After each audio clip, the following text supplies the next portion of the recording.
सद्गुरु श्री गजानन महाराज की जय. जय गजानन. सर्व श्रोत्यांना नमस्कार. आपण श्री दासभार्गव लिखित श्री गजानन महाराज चरित्रकोश ह्याचे वाचन करीत आहोत. त्याचा भाग 51वा आज बघूया. पृष्ठ क्रमांक आहे 214. तो वेदविद्येचा जाणता गजानन केवळ ज्ञानसविता. शेगावच्या पश्चिमेला 12-13 किलोमीटर अंतरावर असलेल्या जलंब या गावातील ही घटना आहे. येथील जोशी कुटुंबात आत्माराम पंतांचा जन्म झाला. ब्राह्मण कुटुंबातील अतिशय सुसंस्कृत अशा तुळशीराम पंत जोशी यांचा वारसा त्यांनी चालवला. आत्माराम पंत अतिशय तल्लख आणि तैलबुद्धीचे होते. ते एकपाठी होते. एकदा काही वाचलं की तत्काळ त्यांच्या स्मरणात राहत असे. त्यांची वेदांवर अतिशय श्रद्धा होती. ब्राह्मण कुळात जन्माला आल्याकारणाने त्यांना परंपरेनेच हा वारसा लाभला होता. बालपणीपासून घरातील वातावरणही संस्कारमय असेच होते. घरामध्ये रोज सकाळी आणि संध्याकाळी वेदातील मंत्रांचे पाठ होत असत. हे संस्कार त्यांना पुढील आयुष्यात फार उपयोगी पडले. त्यांच्या घरची परिस्थिती जेमतेमच होती. आत्माराम पंतांचे काका शिक्षक होते. त्यांना मूलबाळ नसल्याने ते आपल्या पुतण्याच्या बुद्धिमत्तेचे अतिशय कौतुक करीत असत. त्यांचे आत्माराम पंतांवर अतिशय प्रेम होते. आत्माराम पंतांना वेद अध्ययनाविषयी विशेष आवड असल्याने भागीरथीच्या तटावर असलेल्या धर्मपीठ काशीला ते वेदांगाचा अभ्यास करण्यासाठी गेले. भागीरथीचे स्नान करून माधुकरीचे अन्न ग्रहण करून अध्ययनाला ते गुरुगृही नियमित जात असत. अभ्यासासाठी दूरदेशी जाणारी काही मुलं अभ्यास न करता नुसतीच चैन करतात. परंतु आत्माराम पंतांचे तसे नव्हते. त्यांनी आपलं सर्व लक्ष वेदांगाच्या अभ्यासामध्ये केंद्रित केलं होतं. ते सदाचारी आणि विवेकबुद्धीचे असल्याने शास्त्राभ्यासाच्या सर्व अटींचे पालन त्यांनी काटेकोरपणे केले. ते अतिशय जिद्दी होते. एकदा त्यांच्या मनात आलं की आलं. त्यासाठी कितीही आपत्ती आल्या तरी ते आपली जिद्द सोडत नसत. चैनी माझी गुंतल्या मन, मग कशाचे अध्ययन, बिरुड आंब्या लागून लागता नास रसाचा. त्यांच्यावर चांगले संस्कार झाले असल्याने त्यांच्या मनात आळस आणि चैन यांना स्थान नव्हतं. अस्सल आंब्याला बिरुड कसे बरे लागणार? मनातील ज्ञानसंपादनाच्या रसाचा नाश तरी कसा होणार? शास्त्रात सांगितल्याप्रमाणे प्रथमे अर्जिते विद्याम म्हणजेच सर्वप्रथम विद्या संपादन केली आणि ते वेदविद्या विभूषित झाले. त्यांना वेदांच्या रुचा मुखोद्गत होत्या. आत्मारामांनी वाराणसीला वेदांचे शिक्षण पूर्ण केले. तसेच काही काळ ते पैठण येथेही राहिले आणि तेथील शिक्षण पूर्ण करून ते पुढील शिक्षणासाठी काशीला गेले होते. यावरून शिक्षणाची, विशेष म्हणजे वेद शिक्षणाची त्यांना किती आवड होती हे आपल्याला कळेल आणि त्यांच्या व्यक्तिमत्वाची कल्पनाही येईल. त्या काळी साधारण परिस्थितीतही आपले शिक्षण पूर्ण करून ते वेदविद्या विभूषित झाले होते. यावरून त्यांच्या असीम ज्ञान लालसेची कल्पना आपणास येईल. वेदांचे शिक्षण पूर्ण करून ते वाराणसीहून शेगावला आले. सर्वप्रथम त्यांनी श्री गजानन महाराजांचे चरणी आपली हजेरी लावली. महाराजांचे दर्शन घेतले. श्री गजानन महाराजांचे वास्तव्य तेव्हा जुन्या मठातच म्हणजे हरिहराच्या मंदिरात, मोटे यांचे प्राचीन शिवमंदिर येथे होते. आत्माराम पंत शंकराचे भक्त होते. शेगावात आल्यापासून ते दररोज मंदिरात जात असत. तसा त्यांनी नियमच केला होता. त्यांची महाराजांवर अतिशय श्रद्धा होती. ते महाराजांना एक परमहंस किंवा अवलिया संत मानित असत. महाराजांचे खरे स्वरूप कोणासही माहीत नव्हते व महाराजही ते कोणास कळू देत नव्हते. आत्माराम पंत मंदिरात आले की शंकराचे दर्शन घेत आणि तेथे शुक्ल यजुर्वेदीय रुद्र म्हणत असत. महाराज तेथे निजानंदी बसलेले असत आणि त्यांच्यासमोरच पंतांचे वेदमंत्राचे उच्चारण होत असे. आत्माराम पंत वेद जाणणारे तर श्री गजानन महाराज ज्ञानसविता होते.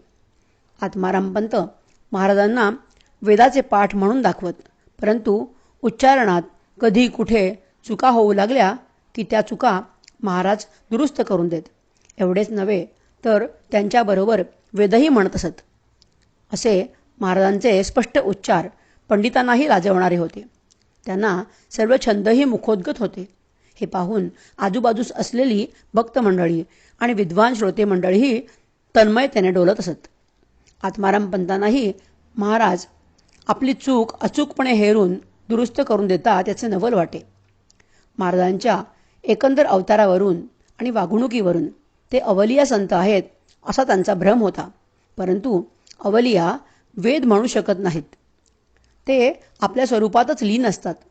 त्यांना शास्त्राचे ज्ञान नसते आणि तशी त्यांना जरुरीही नसते.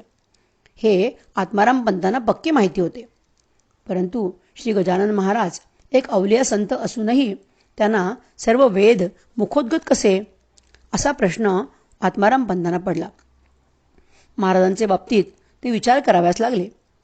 मी काशीला जाऊन वेद शिकण्यासाठी सर्व शास्त्रांचे नियमन केले, परंतु माझाही वेदाभ्यास महाराजांच्या समोर कच्चा आहे. तेव्हा महाराज कुठे आणि केव्हा वेद शिकले असतील? सर्व वेद त्यांना पाठ कसे? ते जर वेदशास्त्र संपन्न असतील तर त्यांनी असे अवलियासारखे का बरं वागावे? त्याची त्यांना जरुरी तरी काय?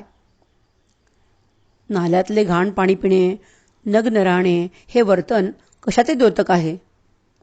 ज्ञानसंपन्न माणसाला असे करणे शक्य तरी आहे काय? असे अनेक प्रश्न त्यांना सतावू लागले. महाराजांनी हे जाणले आणि त्यांना आपल्या खऱ्या स्वरूपाची जाण करून दिली. त्यांच्या सर्व शंकांचे निरसन केले. त्यापूर्वीही ते महाराजांना मानित असत, परंतु आता मात्र त्यांना कळून चुकले की महाराज सामान्य कोटीतील संत नसून ते प्रत्यक्ष सप्तर्षी आहेत. जगाला याची माहिती होऊ नये म्हणून त्यांनी मुद्दाम हे वेडेपण पांघरले होते. असे उच्च कोटीतील अवतारी संत आत्मारामांना लाभले तेव्हा त्यांनी महाराजांना गुरुच मानले. गुरु गीतेमध्ये म्हटल्याप्रमाणे श्री शंकर पार्वतीला सांगतात, विद्याधनम बलंचैव तेषां भाग्य निरर्थकम येषां गुरुकृपा नास्ती अधो गच्छन्ती पार्वती. ज्यास सद्गुरूची कृपा नाही त्याची विद्या, धन, बल आणि भाग्य निरर्थक आहे.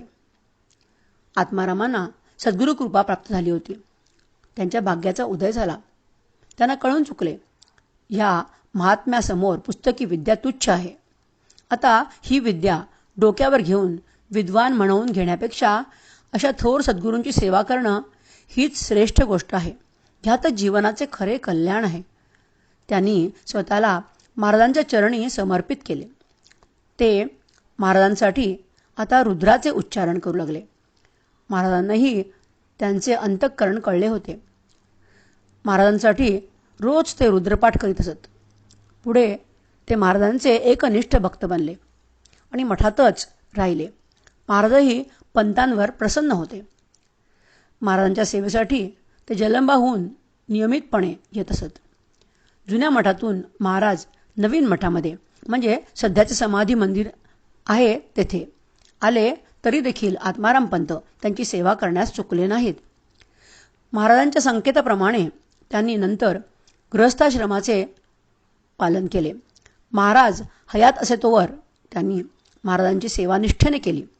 आपण मिळवलेल्या ज्ञानाचा उपयोग खऱ्या अर्थाने होत आहे ह्याचे त्यांना समाधान वाटत होते. महाराज जेव्हा पंतांच्या घरी जलंब येथे पहिल्यांदा गेले तेव्हा आज प्रत्यक्ष भगवंत आपल्या घरी आला आहे असे त्यांना झाले होते. परिस्थिती गरिबीची, त्यात उपजीविकेचे साधन जे होते ते महाराजांना अर्पण केले. महाराजांना बसण्यासाठी त्यांनी शेजारहून एक चौरंग तात्पुरता मागून आणला आणि त्यावर महाराजांना बसवून त्यांची पूजा अर्चा केली. पुढे दुसऱ्यांदा महाराज जेव्हा त्यांच्या घरी गेले तेव्हा त्यांनी स्वतः एक चौरंग बनवला आणि त्यावर एक व्याघ्रांबर ठेवले आणि त्यावर महाराजांना बसवून त्यांची पूजा अर्चा केली. आजही या वस्तू त्यांच्या घरी त्यांचे नातू श्री गजानन जोशी म्हणजे श्री पांडुरंग पंतांचे चिरंजीव यांनी सांभाळून ठेवले आहेत.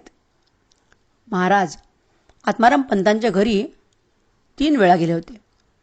आत्माराम पंतांनी महाराजांची मनोभावे सेवा केली. महाराजांनी 1910 समाधी घेतल्यानंतर त्यांच्या समाधीची पूजा अर्चा करण्यासाठी ते मठात राहत असत. त्यांनी पूजा अर्चेचा मोबदलाही कधी घेतला नाही. ही त्यांच्या सद्गुरू श्री गजाननाची पूजा होती. मंदिरातील कोणतीही पूजा त्यांच्याद्वारेच होत असे. महाराजांनी सांगितल्याप्रमाणे त्यांनी विवाह केला आणि गृहस्थ धर्माचे पालनही केले. त्यांना पांडुरंग आणि रामभाऊ असे 2 मुलगे तर द्वारका नावाची मुलगी अशी 3 अपत्ये झाली. त्यांचे शिक्षक असलेले काका बंकटलालच्या घराजवळ राहत असत. त्यांचे घर आणि लासुरा ह्या जंगलातील 2-2.5 एकर शेती पुढे आत्माराम पंतांना मिळाली. मात्र त्यांनी आपली सर्व स्थावर जंगम मालमत्ता श्री गजानन महाराज संस्थानला दान म्हणून दिली.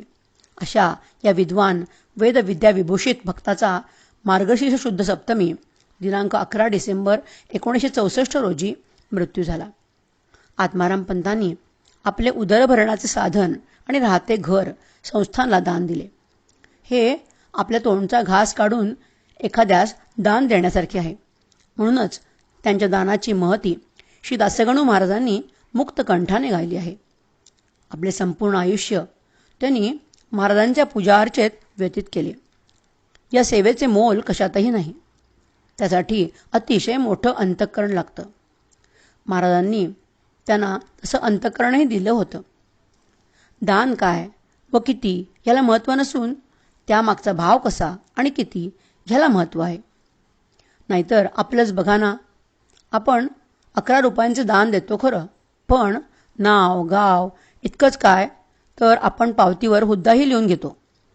एकंदरीतच खऱ्या आणि शुद्ध दानाला नावाची गावाची जरुरी नसते. जरुरी असते ती फक्त समर्पणाची, त्याचेच त्याला अर्पण. असे जर झालं तरच ते दान खरं ठरेल. अंतःकरणात दान केल्याचा अहम घर करून राहिला तर त्याचे खरे फळ आपल्याला कसं मिळेल. खरं सुख खरी प्राप्ती आहे ती आत्मसुखात. त्यापासून आपण का बरं वंचित राहावं. आज विदर्भातच नव्हे तर संपूर्ण भारतात शेगाव हे संस्थान नावारूपाला आलं आहे. येथे दिलेलं दान सत्कार्यासच लागतं.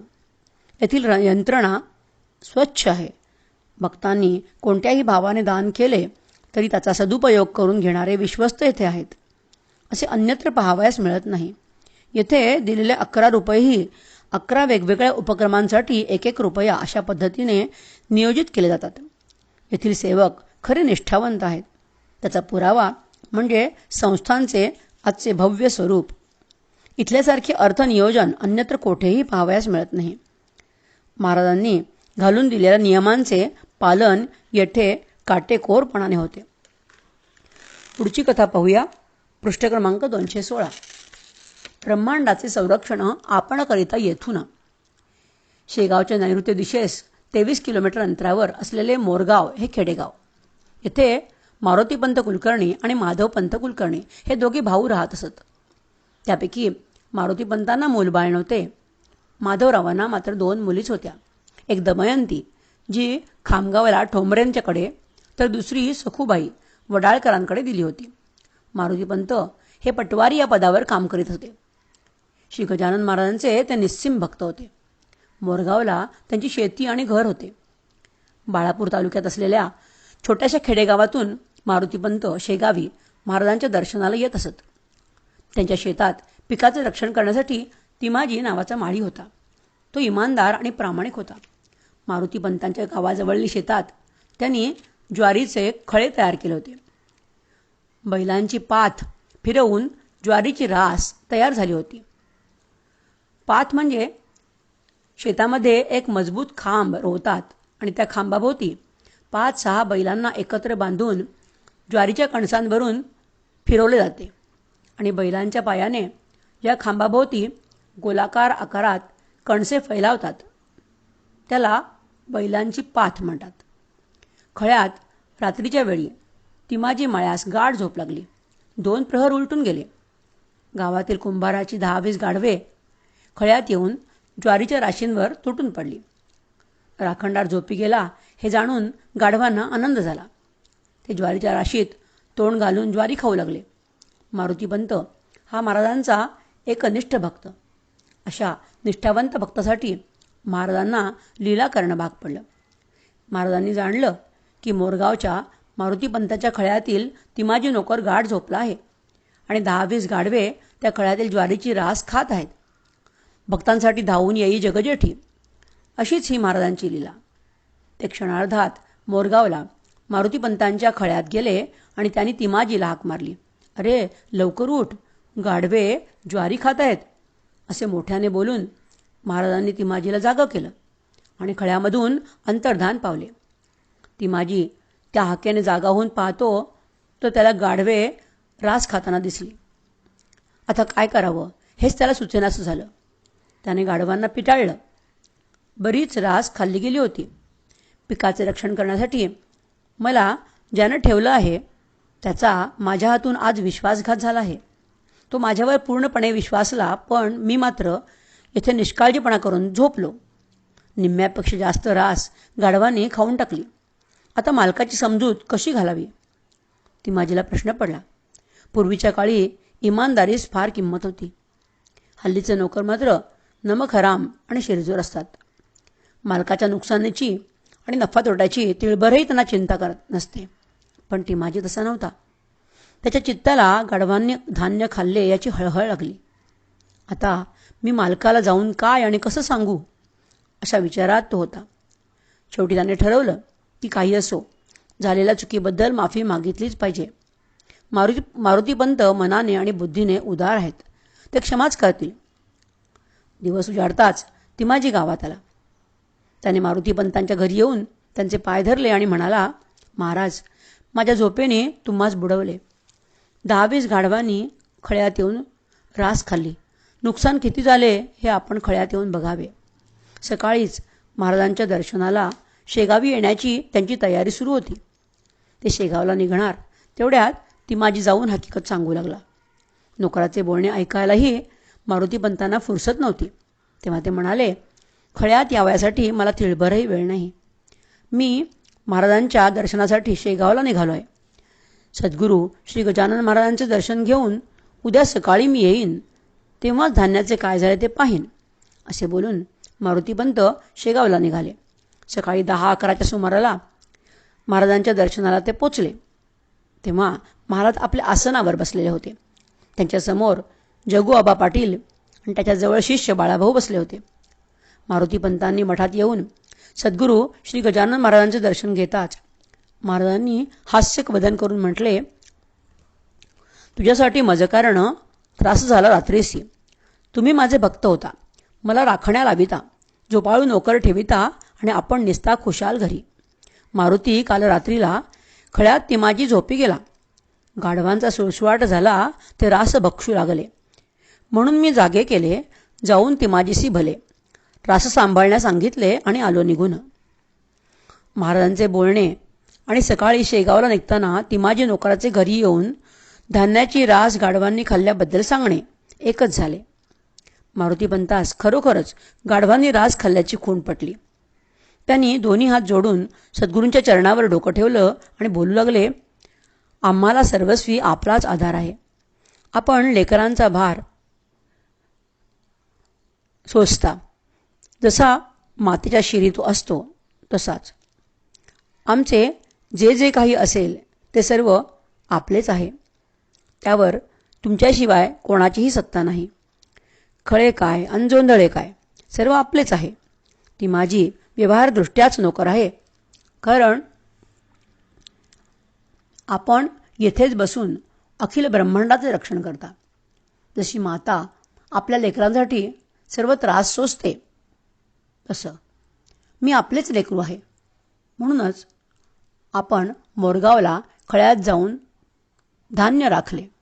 स्वामी, आपली कृपा माझ्यावर अशीच निरंतर असू द्यावी.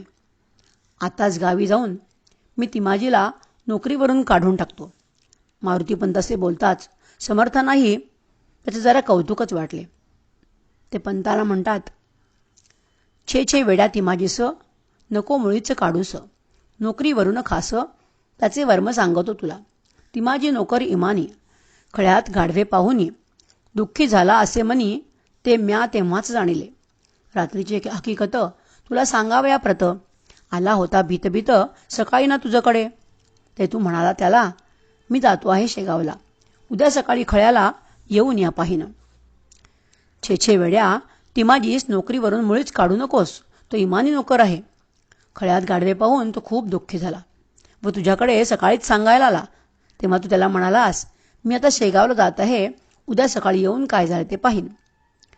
महाराजांचे वचन ऐकून मारुतीपंतास नवल वाटले.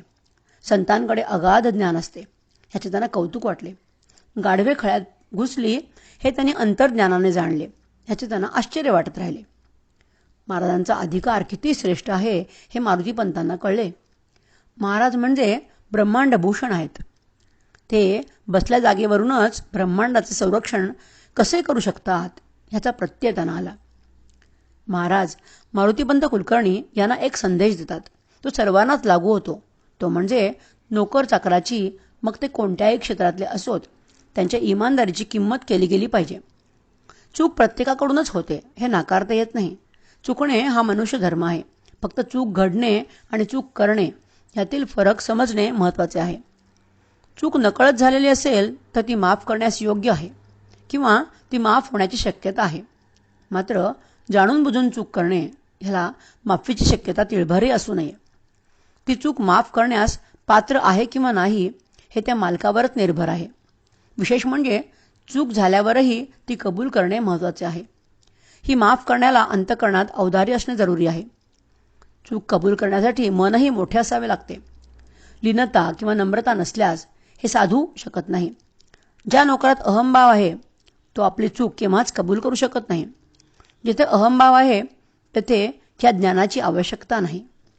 ज्या हृदयात अहंकार आहे येथे कसलेही ज्ञान, नम्रता, उपदेश शिरकाव करू शकत नाही. अहंकारी माणसासाठी हा विषयच नाही. तेथे अनुशासनच काय ते फरक पाडेल. निदान काही अंशी तरी असे आम्हास वाटते. महाराज केवळ एकतर्फी निवाडा देत नाहीत तर ते मालकासही सजग करून देतात. इमानदारीची, प्रामाणिकपणाची, श्रमाची, नम्रतेची जर किंमत झाली नाही, जर अशा नोकरावर अन्याय झाला तर मालकाचा तो वेडेपणाच ठरेल. ज्या नोकरात हे गुण आहेत त्याला त्याच्या चुकीचं प्रायश्चित शिथिल किंवा माफ करणे हे मालकाच्या अखत्यारीत आहे. मात्र या दैवी बाबी ज्या माणसात आहेत त्याची किंमत केली गेली नाही किंवा त्याचेवर अन्याय झाला तर त्याच्या मनावर आणि बुद्धीवर परिणाम होऊन त्यालाही या गुणांबद्दल आदर वाटणे कमी होईल आणि तो नकारात्मक विचार करणे सुरू करेल. म्हणून मालकाने ही खबरदारी घेणे महत्त्वाचे आहे. प्रत्येक व्यक्तीत जी अभिप्रेरणा असते त्याचा सकारात्मक दृष्टीने विनियोग होणे महत्त्वाचे आहे. आपण 2 प्रकारची अभिप्रेरणा असते त्याची माहिती करून घेऊया. एक असते सकारात्मक आणि दुसरी असते नकारात्मक. सकारात्मक अभिप्रेरणेचे 2 प्रकार असतात. एक असते आर्थिक प्रेरणा म्हणजे जी श्रम आणि गुणांची कदर करते आणि दुसरी असते आंतरिक किंवा भावनिक प्रेरणा जी प्रेम आणि भावनेची कदर करते. त्या उलट नकारात्मक अभिप्रेरणेचे 2 प्रकार म्हणजे एक असते आर्थिक नुकसान भरपाई आणि दुसरी असते शिक्षा किंवा वागणुकीसाठी दंड करणे. मानवी मनाचा शास्त्राने सर्वत्र उल्लेख केलेला आहे आणि संतांनीही मनाचाच गौरव केला आहे. मनच सर्व गोष्टींचे कारण आहे. मनाला चांगले वळण लागणे तर त्याची भौतिक आणि आध्यात्मिक उन्नती होते. मनाचे वळण बिघडले तर भौतिक आणि आध्यात्मिक हानी होते. एक वेळ भौतिकदृष्ट्या नुकसान झाले तर ते भरून काढता येऊ शकते, मात्र आध्यात्मिक हानी भरून काढणे कठीण आहे. तेव्हा ह्याचा भावनिक आणि मानसिक पातळीवर अभ्यास होणे महत्त्वाचे आहे. मनाच्या नकारात्मकतेच प्रथम स्वतःचे नुकसान, नंतर त्या संबंधित इतरांचं नुकसान होतं. आपल्या कल्याणातच इतरांचे आणि इतरांच्या कल्याणातच आपले कल्याण अंतर्भूत आहे, अवलंबून आहे हे प्रत्येकाने जाणून घेणे महत्त्वपूर्ण आहे. योग आणि भक्तीप्रमाणेच कर्म हे मोक्षप्राप्तीचे साधन आहे. कर्म बिघडले तर सर्वप्रथम जीवन बिघडते. त्यानंतर धर्म, अर्थ आणि मोक्षही बिघडण्याची शक्यता नाकारता येत नाही. कामातील तन्मयता, भाव, उद्देश आणि क्रियाशक्ती ह्या सर्व बाबी आध्यात्मिक आणि भौतिक विकासासाठी महत्त्वपूर्ण आहेत, पूरक आहेत. महाराजांचा भर सर्वसाधारणच नव्हे तर सर्व क्षेत्रातील आणि श्रेणीतील लोकांसाठी, भक्तांसाठी सारखाच आहे. त्या कर्मातही श्रेणी नाही आणि कर्म करण्यातही श्रेणी नाही. श्रेणी फक्त व्यवहार दृष्टीनेच काय ते ठरेल. पण अध्यात्म क्षेत्रात ह्या श्रेणीला स्थान नाही. कार्य, कारण आणि भाव हा महत्त्वाचा भाग आहे. असो. सद्गुरु श्री गजानन महाराज की सद्गुरु श्री गजानन महाराज की जय. जय गजानन. सर्व श्रोत्यांना नमस्कार. आपण श्री दासभार्गव लिखित श्री गजानन महाराज चरित्रकोश ह्याचे वाचन करीत आहोत. त्याचा भाग 52 आज बघूया. पृष्ठ क्रमांक आहे 218. समर्था मारिता आले मरण, नारायणासी बाळापुरी. शके 1816 म्हणजे इसवी सन 1894-95 मधील घटना. दर्शनाला येणाऱ्या भक्तांना त्रासून श्री गजानन महाराज बरेचदा इतरत्र कुठेही निघून जात. असेच एकदा ते सर्वांची नजर चुकवून बाळापूरला निघून गेले. बाळापूर हे शेगावपासून 13-14 किलोमीटर अंतरावरील एक खेडेगाव. सध्या ते तालुक्याचे ठिकाण आहे. त्या गावात सुखलाल नावाचा एक सात्विक वृत्तीचा धनाढ्य माणूस राहत होता. बाजारपेठेच्या रस्त्यावरच या सद्गृहस्थाचे घर होते. महाराजांची स्वारी सुखलाल यांच्या घराच्या बैठकीसमोर जाऊन बसली. अवघी दिगंबर मूर्ती, अंगावर कपड्याचा तिळभरही लवलेश नव्हता. रस्त्यातून येणारे जाणारे या दिगंबरा अवधूत मूर्तीला नमस्कार करून जात होते. त्या जाणाऱ्या लोकांमध्ये नारायण आसराजी हा पोलीस हवालदारही होता.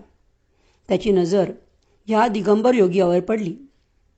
महाराजांचा तो नग्न अवतार पाहून हवालदाराचे डोके फिरले. महाराजांच्या जवळ जाऊन तो त्यांना अदवा बोलू लागला. रस्त्यावर नंगा बसतोस, तुला लाज नाही वाटत? हे घे, तुला तुझ्या कृत्याचे प्रायश्चित्त देतो. असे उच्च स्वरात उर्मटपणे बोलून हातातील काठीने तो महाराजांना मारू लागला. त्याच्या काठीच्या माराने महाराजांच्या पाठीपोटावर वळ उमटले. परंतु तरीही तो आपला हात आवरता घेत नव्हता. महाराज निमूटपणे हा मार सहन करत होते. त्यांनी तोंडातून शब्दही काढला नाही किंवा प्रतिकारही केला नाही. हे दृश्य पाहून यशवंत होंडीवाला नावाचे एक गृहस्थ तिथे धावत आले. होंडीवाला तेथील एक बडा दुकानदार होते. तो त्या हवालदारास म्हणाला, ऐसे ते देवा पाहून एक गृहस्थ आला धावून, आपुल्या दुकानामधून हुंडीवाला नामजासे. तो म्हणे, हे हवालदार, तू विचार काही कर. उगीच सत्पुरुषावर हात टाकणे बरे नव्हे. काकी संतांचा कैवारी एक आहे श्रीहरी. वळ त्याच्या पाठीवरी उठते ते का न दिसले तुला? या कृत्याने तुझा अंत जवळ आला अत्यंत. आजारीच मोडतो पथ्य मरावया कारणे. अरे हवालदार, ह्या सत्पुरुषावर उगीच असा हात टाकणं बरं नाही. अरे, त्यांच्या पाठीवर वळ उठले ते तुला दिसत नाहीत काय? तुझ्या या कृत्याने तुझा अंत जवळ आलाय असं वाटतं. आपले मरण जवळ आले की आजारी जसा आपले पथ्य मोडतो तसेच तू आज केले आहेस. अजूनही वेळ गेलेली नाही. आता तरी डोळे उघड आणि त्यांच्याकडे केलेल्या गुन्ह्याची माफी माग. निदान झालेल्या पातकाचे काही अंशी निराकरण तरी होईल. हुंडीवाला यांचे ते समजूतदारपणाचे बोलणे हवालदाराला काही पटलं नाही. हवालदाराच्या अंगी मूळचाच उर्मटपणा असल्याने तो अधिकच उर्मटपणे महाराजांना शिवीगाळ करावयास लागला. त्याच्या बोलण्यातून तो काय योग्यतेचा माणूस आहे हे हुंडीवाल्यास कळले. हवालदार त्यांना म्हणाला, हवालदार म्हणे माफीचे कारण मसी न मागण्याचे. कावळ्याचे शापेसाचे काय ढोरे मरतील. हा नंगा धोतं हलकट बसला पाहून बाजारपेठ. तोंडाने गोष्टी चावट अचाट ऐसा करीत हा. अशा ढोंग्याला मारणे ईश्वर जरी मानिल गुन्हे, तर मग न्यायाकारणे जागाच नाही राहिली. विनाशकाले विपरीत बुद्धी व्हावी तसे आसराजेंचं झालं. तो हुंडीवाला यांना म्हणाला, कावळ्याच्या शापाने ढोरे मरत नसतात. हा नेमका बाजारपेठ पाहून इथे बसला आहे आणि मुद्दामून तोंडाने चावट गोष्टी करत आहे. हा एवढा अचाट माणूस आहे की ह्याला मारणं हा जर गुन्हा होत असेल तर मग न्याय मागायला जागाच राहणार नाही. अशा बऱ्याच घटना घडतात. आपण कोणाचे ऐकायला आणि समजून घ्यायला तयारच नसतो. हे त्याचे मूळ कारण असते. ईश्वराची यंत्रणा इतकी उत्तम आहे की तिला कसलीही तोड नाही. ईश्वर आपल्याला प्रत्येक गोष्टीतून काही ना काही सांगत असतो.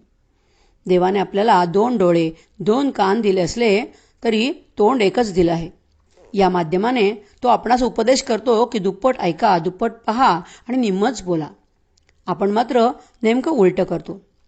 आपण ऐकण्याच्या तर मनस्थितीमध्येच नसतो आणि बघायलाही तयार नसतो. आपली नुसतीच बडबड सुरू असते. आपल्याला बोलण्याचेही ज्ञान नसते. कुठे, केव्हा, कोणाजवळ, कसं, काय बोलावं ह्याची समयसूचकता आपल्यामध्ये नसते. आसराजींचं तसंच झालं.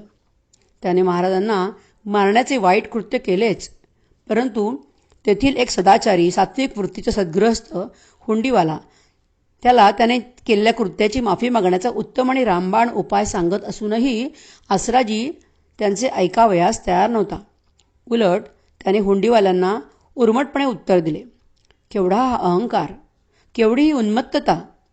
यालाच बुडत्याचा पाय खोलाकडे नेणारी अहंकारी बुद्धी म्हणतात. पश्चात्तापाने पापाचे क्षालन होते, मात्र आसराजीला असा पश्चात्तापही झाला नाही. संतांना त्रास देणारे महाभाग आजही काही कमी नाहीत. बोंधू साधू सर्वत्र वावरत असतात, परंतु सर्वांनाच त्या नजरेतून बघावे, बोंधू मानावे असं नाही. चांगले साधूही असतातच. साधूशिवाय, सज्जनांशिवाय गाव नाही, हे प्रथम मनाशी समजून घेतले पाहिजे. संत आपल्याकडे काहीही मागत नाहीत.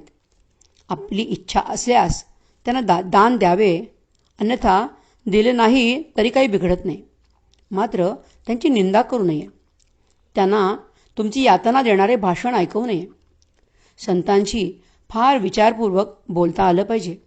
अन्यथा असभ्य बोलण्याने आणि वर्तनाने पापच नव्हे तर महापाप घडू शकते. संतांचे शब्द फार प्रभावी आणि परिणामकारक असतात. तेवढी ताकद त्यांच्या शब्दात असते. ह्याचा विचार माणसाने केला पाहिजे. काही लोकांना संताजवळ जाऊन त्यांच्याशी वादविवाद करण्याचा छंद असतो. तो टाळला पाहिजे. आध्यात्मिक जीवनात, भौतिक जीवनात आपल्याला ज्या काही अडचणी असतील त्याविषयीच फक्त बोललं पाहिजे. आपली त्यांच्याशी होणारी वादविवाद स्पर्धा घातक ठरू शकते. ते आपले उद्देश जाणतात, त्यांना सर्व कळतं. म्हणून त्यांच्यासोबत वाचाळ व व्यर्थ बडबड करू नये. त्यांची कृपा व्हावी अशी इच्छा असेल तर सर्वप्रथम अंगी नम्रता बांधली पाहिजे. नम्र माणसाला पाहून त्यांच्या हृदयातील ज्ञानाला झरा फुटतो आणि मग तेथे ज्ञानदानाला तोटा राहत नाही. हे सर्व त्यांच्या कलाने घेता आलं पाहिजे. आपण त्यांच्या पाया पडावे किंवा त्यांना मान सन्मान द्यावा असा त्यांचा आपल्याकडे आग्रह नसतो. मग आपण उगीचच त्यांची टिंगल किंवा अपमान का बरं करावा? संत तपस्वी असतात, त्या कारणाने क्रोधीही असतात. त्यांच्या या क्रोधाने, कोपाने आपले आपण अमंगल का बरं करून घ्यावं? आसराजीने महाराजांना मारण्याचे कृत्य जाणून बुजून केले.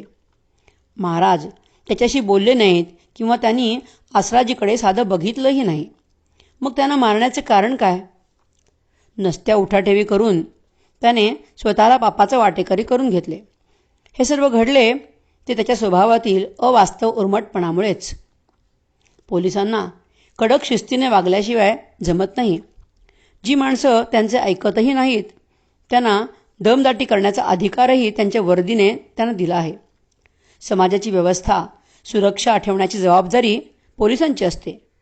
ती तर त्यांना पाळावीच लागते. ते त्यांचे काम आहे, हे कोणासही नाकारून चालणार नाही. मात्र आसराजीने काही कारण नसताना समर्थांना काठीने मारले हे त्यांचे महापातक होते. प्रत्येक माणसाने संतांचा सन्मान केला पाहिजे. जे सन्मान करणे जमत नसेल तर निदान त्यांचा अपमान तरी करू नये. अन्यथा झालेल्या पातकाचा वाटा उचलावाच लागेल. मग तेथे संतांचा प्रकोप होतो आणि अशा वेळेस ते अंतःकरणातून काय बोलतील याचा नेम नाही. त्यांचे बोलणे मौन रूपाने असते आणि ते अतिशय शीघ्र परिणामकारक असते. महाराजांचा आसराजींवर प्रकोप झाला आणि पुढे तो लवकरच मरण पावला. बाळापुरात जणू त्याचा काळच त्याला घ्यायला आला होता. एका सच्च्या साधूला मारल्याचे निमित्त झाले. साऱ्या बाळापुरात हा चर्चेचा विषय झाला होता. महाराज इतर साधूंप्रमाणेच नव्हते. ते तत्क्षणीच त्याचे फळ देत असत. ते सर्वाधिकारी आणि उच्च कोटीतील संत होते. त्यांचे ठायी तेव्हा कोणत्याही गोष्टीला विलंब नव्हता आणि आजही नाही. महाराज लगेचच प्रसन्न होतात. तिची असंख्य उदाहरणं आहेत. आजही त्या सर्वांवर अतिशय कृपा करीत आहेत. ते एवढे भोळे आहेत की एखाद्याने काही मागितले की त्यांनी ते दिले. एवढ्या लवकर कोणतीही देवी देवता प्रसन्न होत नाही. जो महाराजांना शरण आला तो महाराजांचा झाला. महाराज त्याला जे पाहिजे ते लगेचच देतात. परंतु त्यासाठी खरी शरणागती, खरी निष्ठावंत भक्ती असणं अगत्याचं आहे. दुसरं महत्त्वाचं असं की त्यामध्ये कोणत्याही प्रकारचा दंभ किंवा ढोंग असणं त्यांना अभिप्रेत नाही. संत व्यक्तीस मारहाण केल्याने केवढा मोठा अनर्थ होऊ शकतो हे प्रत्येक माणसाने विचारपूर्वक अभ्यासले पाहिजे. त्याचे पथ्य पाळले पाहिजे. प्रत्येकाने आपल्यामुळे संतांना त्रास होणार नाही ह्याची दक्षता घेतली पाहिजे. ते प्रत्यक्ष भगवंताची मूर्ती असतात. चालते बोलते ईश्वर असतात. संत प्राप्ती होणे अतिशय दुर्लभ आहे. संत ज्ञानेश्वर माऊली म्हणतात, व्याघ्रसिंहाचे दुग्ध जोडे, चंद्रामृतही हाता जडे, परी या हरिप्रियाची भेटी नातुडे, अतिदुर्लभ गाढे मनुष्य. हरीला जे प्रिय आहेत ते म्हणजे संत. तो त्यांच्याच आश्रयाने राहतो, खातो, पितो, लीला करतो. संतांची प्रत्येक कृती ही भगवंताची कृती आहे. तेव्हा आपल्याला सत्य ओळखता आलं पाहिजे. खरा संत ओळखता आलं पाहिजे. म्हणजे आपली गफलत होणार नाही. आपल्यावर संत कृपेचा वर्षाव होण्यास फार वेळ लागणार नाही. आता पुढची कथा बघूया. पृष्ठ क्रमांक 220. गजाननाचे कृपे भले जाखड्याचे लग्न झाले. नगर जिल्ह्यातील प्रवरा नदीचे काठावर वसलेले संगमनेर हे एक छोटेसे टुमदार गाव. तेथे अनंतफंदी नावाचा प्रसिद्ध कवी होऊन गेला. या गावातील हरिजाखडी हा यजुर्वेदी ब्राह्मण गावोगावी फिरून आपला उदरनिर्वाह करीत असे. महाराजांची कीर्ती ऐकून त्यांच्या दर्शनासाठी तो फिरत फिरत शेगावी आला. दर्शन घेऊन तो एका बाजूला बसला. महाराजांच्या दर्शनासाठी आलेल्या भक्तांच्या गर्दीत कुणी महाराजांचे दर्शन घेत होते, कुणी ब्राह्मण भोजन घालीत होते, तर कुणी खडीसाखर वाटून केलेला नवस फेडीत होते. हे सर्व बघून हरिजाखडी विचार करू लागला. तई हरी म्हणे चित्तासी, हा केवढा ज्ञानरासी, येऊन या पायांपासी विन्मुख जाणे भाग मला. काकी दैव खडतर माझे आहे साचार, निव्वळ पर्वत खडकावर हरळ उगवेल कोठोनी.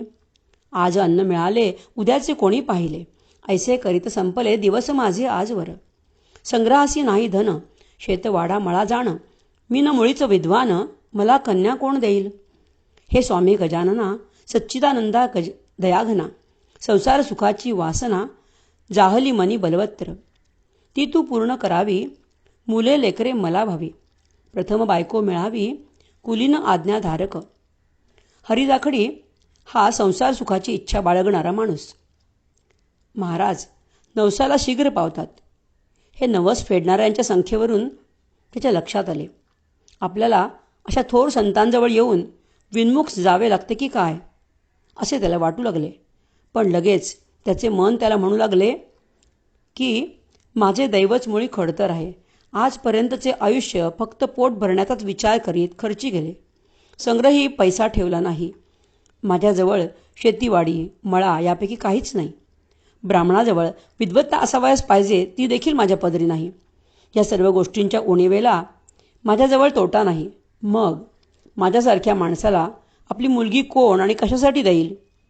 हे स्वामी गजानना, हे दयाघना, माझ्यावर दया करा. माझ्या मनात संसार सुखाची आशा निर्माण झाली आहे, ती तुम्ही पूर्ण करा. मला कुलीन आणि आज्ञाधारक बायको मिळावी आणि माझ्या संसार वेलीवर गोजीरवाणी मुले असावीत अशी माझी इच्छा आहे. श्री गजानन महाराजांनी त्याच्या मनातील इच्छा जाणली आणि त्याच्या अंगावर थुंकून ते म्हणाले, या हरिजाखड्याने बावांच्या मागला मज करणे, म्हणून आले थुंकणे या मूर्खाच्या अंगावर. संसारापासून सुटावया लोक बजती माझ्या पाया, याने येथे येऊन या संसार सुख मागितले. पहा जगाची रीत कैसी, अवघेच इच्छिती संसारासी, सच्चिदानंद श्री हरीसी पाहण्या न कोणी तयार. ऐसे आपणासी बोलले, पुन्हा जाखड्यासी पाहिले, जे जे तू इच्छिले सांप्रतकाली मनात, ते ते अवघे होईल पूर्ण. पुत्र पौत्र तुझे लागून, होतील संग्रहासी धन, तेही थोडके राहील. जा आता परत घरा, सुखी करी संसारा, करीत सावा परमेश्वरा, आठव वेड्या विसरू नको. ऐसे त्यासी बोलून प्रसाद म्हणून थोडके धन, दिरे हरी जाखड्या कारण लग्न स्वतःचे करावया. महाराजांच्या आशीर्वादाने हरिजाखडीचे लग्न झाले आणि तो संसारात सुखी झाला. महाराजांचा आशीर्वाद ज्याला प्राप्त झाला तो कसं बरं दुःखी होईल. या बाबतीत हरिजाखडी आणि आपली अवस्था सारखीच आहे. त्याच्यात आणि आपल्यात फार मोठा फरक आहे असं वाटत नाही. साधू संतांच्या जवळ बाया बापड्यांची जी वर्दळ दिसते ती भौतिक सुख, कौटुंबिक सुख मागणाऱ्यांचीच असते. आपली मागण्याची पद्धत फार उरफाटी आहे. जे मागू नये ते आपण मागत असतो. महाराज ह्या गोष्टींना बावनच्या म्हणून त्याच्यावर थुंकून त्याचा धिक्कार करतात. महाराज म्हणतात, ह्या नश्वर संसारापासून सुटका होण्यासाठी भक्तगण माझ्याकडे येतात, पण ह्या जाखडीने संसार सुख मागितलं. या जगाची रीतच उरफाटी आहे. सर्वजण संसाराची इच्छा करतात. ह्या संसार सुखाच्या प्राप्तीपुढे ते परमेश्वरास विसरतात. ह्या सुखाच्या लालसेने त्यांना परमेश्वराकडे बघण्यासाठी फुरसतही मिळत नाही. आपण पाहतो की संसारी माणसं त्यांचा संसार धामधुमीने करतात. तो करताना धर्मशास्त्र तर सोडाच, त्यांचे परमेश्वराकडेही लक्ष नसते किंवा त्यांना त्याची आवश्यकता भासत नाही. त्यांचे लक्ष परमेश्वराकडेच काय तर कोणाकडेच नसते. ते फक्त स्वतःकडेच लक्ष ठेवतात. माणूस स्वतःचा स्वार्थ जितका बघेल तितका तो कद्रू आणि थोट्या मनोवृत्तीचा होत जातो. त्याचे मन आणि बुद्धी तसेच त्याचा व्यवहार ह्या गोष्टीत प्रकर्षाने जाणवल्याशिवाय राहत नाहीत. महाराज फार कृपाळू आहेत. भक्त जे मागेल ते त्याला देतात, परंतु महाराजांना भक्तांकडून हे अपेक्षित नाही. ते म्हणतात की खऱ्या भक्ताने संसाराच्या बंधनातून सुटका करण्यासाठीचे मागणं मागितलं पाहिजे. महाराजांना मुमुक्षुवादी भक्त उच्च दर्जाचा वाटतो, खरा वाटतो. त्यांचा अवतारच मुळी आपल्याला ह्या भवसागरातून पार करण्यासाठी झाला आहे, पण आपल्याला ते कळत नाही. आपले रडगाणे वेगळेच असते. आपल्या संसार सुखाची यादी एवढी मोठी असते की मरेपर्यंत ती पूर्ण होणे कठीणच असतं. कारण एक झालं की दुसरं, दुसरं झालं की तिसरं, अशी आपली सुखाची सततची याचना चालूच असते. जो आपल्या जीवनाचं सार्थक करू शकतो, ज्याच्यासाठी आपण जन्माला आलो, तो परमार्थ आपण पार विसरतो. आपण संसारात इतके गुंतून जातो की त्या संसाराशिवाय जगणे आपल्याला असह्य होते. त्याच्याशिवाय आपला जीव गुदमरतो, तडफडतो. जो आपल्यासाठी थांबतही नाही, अशा संसाराला आपण त्यागले पाहिजे. मात्र आपण त्याच्या प्राप्तीसाठी आयुष्यभर आटापिटा करत राहतो. महाराजांच्या नुसत्या चरणभक्तीनेही या संसाराचा भवसागर पार होऊ शकतो, पण आपण त्यांच्या चरणाजवळ बसून संसाराचे पाढे घोकत राहतो. याला काय म्हणावं? आपले हित कशात आहे हे आपण जाणलं पाहिजे. महाराज कल्पतरू आहेत. इच्छिलेले सर्व काही आपल्याला मिळेलच यात शंकेला स्थान नाही, पण आपल्या जन्माचं सार्थक कशात आहे हे विसरून कसं बरं चालेल? ते मोक्षाचे धनी आहेत. आपल्यासारख्या मूढ आणि दीनजनांना भवसागरातून मुक्त करण्यासाठी ते अवतारित झाले आहेत. त्यांनी हा अवतार फक्त याच कारणाने घेतला आहे. पण आपली झोळी फाटकी, त्याला ते तरी काय करतील? त्यांनी हरिजाखडीला सांगितले की तू जे मनात आणले आहेस ते अवघे पूर्ण होईल. त्याने पुत्रप्राप्तीची इच्छा केली, तेव्हा महाराजांनी सांगितले, पुत्रच काय पौत्रही होतील आणि संग्रही धनही होईल. तू सुखाने संसार करशील, पण परमेश्वराला मात्र विसरू नकोस. एवढेच नाही तर त्याला खर्चासाठी प्रसादाच्या रूपाने थोडे धनही दिले. यावरून महाराजांना भक्तांची किती काळजी आहे याची कल्पना येते. मागच्या कथेतील ज्या सद्गृहस्थांच्या बैठकीसमोर महाराज बसले होते त्या सुखलाल यांची थोडी माहिती जाणून घ्यायची होती. ती राहूनच गेली. ती आता ऐकूया. इसवी सन 1894-95 महाराज सुखलाल बन्सीलाल हंशीलाल यांच्या बैठकीसमोर निजानंदी बसलेले होते. सुखलाल बाळापुरातील धनसंपन्न आणि संतप्रेमी गृहस्थ होते. वैभवसंपन्न घरात वाढलेले सुखलाल स्वभावाने अत्यंत विनम्र होते. त्यांना धर्मकृत्याची विशेष आवड होती. महाराजांविषयी त्यांच्या मनात अतिशय भक्ती होती. बाळापुरात सुखलाल नावाच्या 2 व्यक्ती होत्या. त्या दोनही व्यक्तींना महाराजांविषयी अत्यंतिक प्रेम आणि भक्ती होती.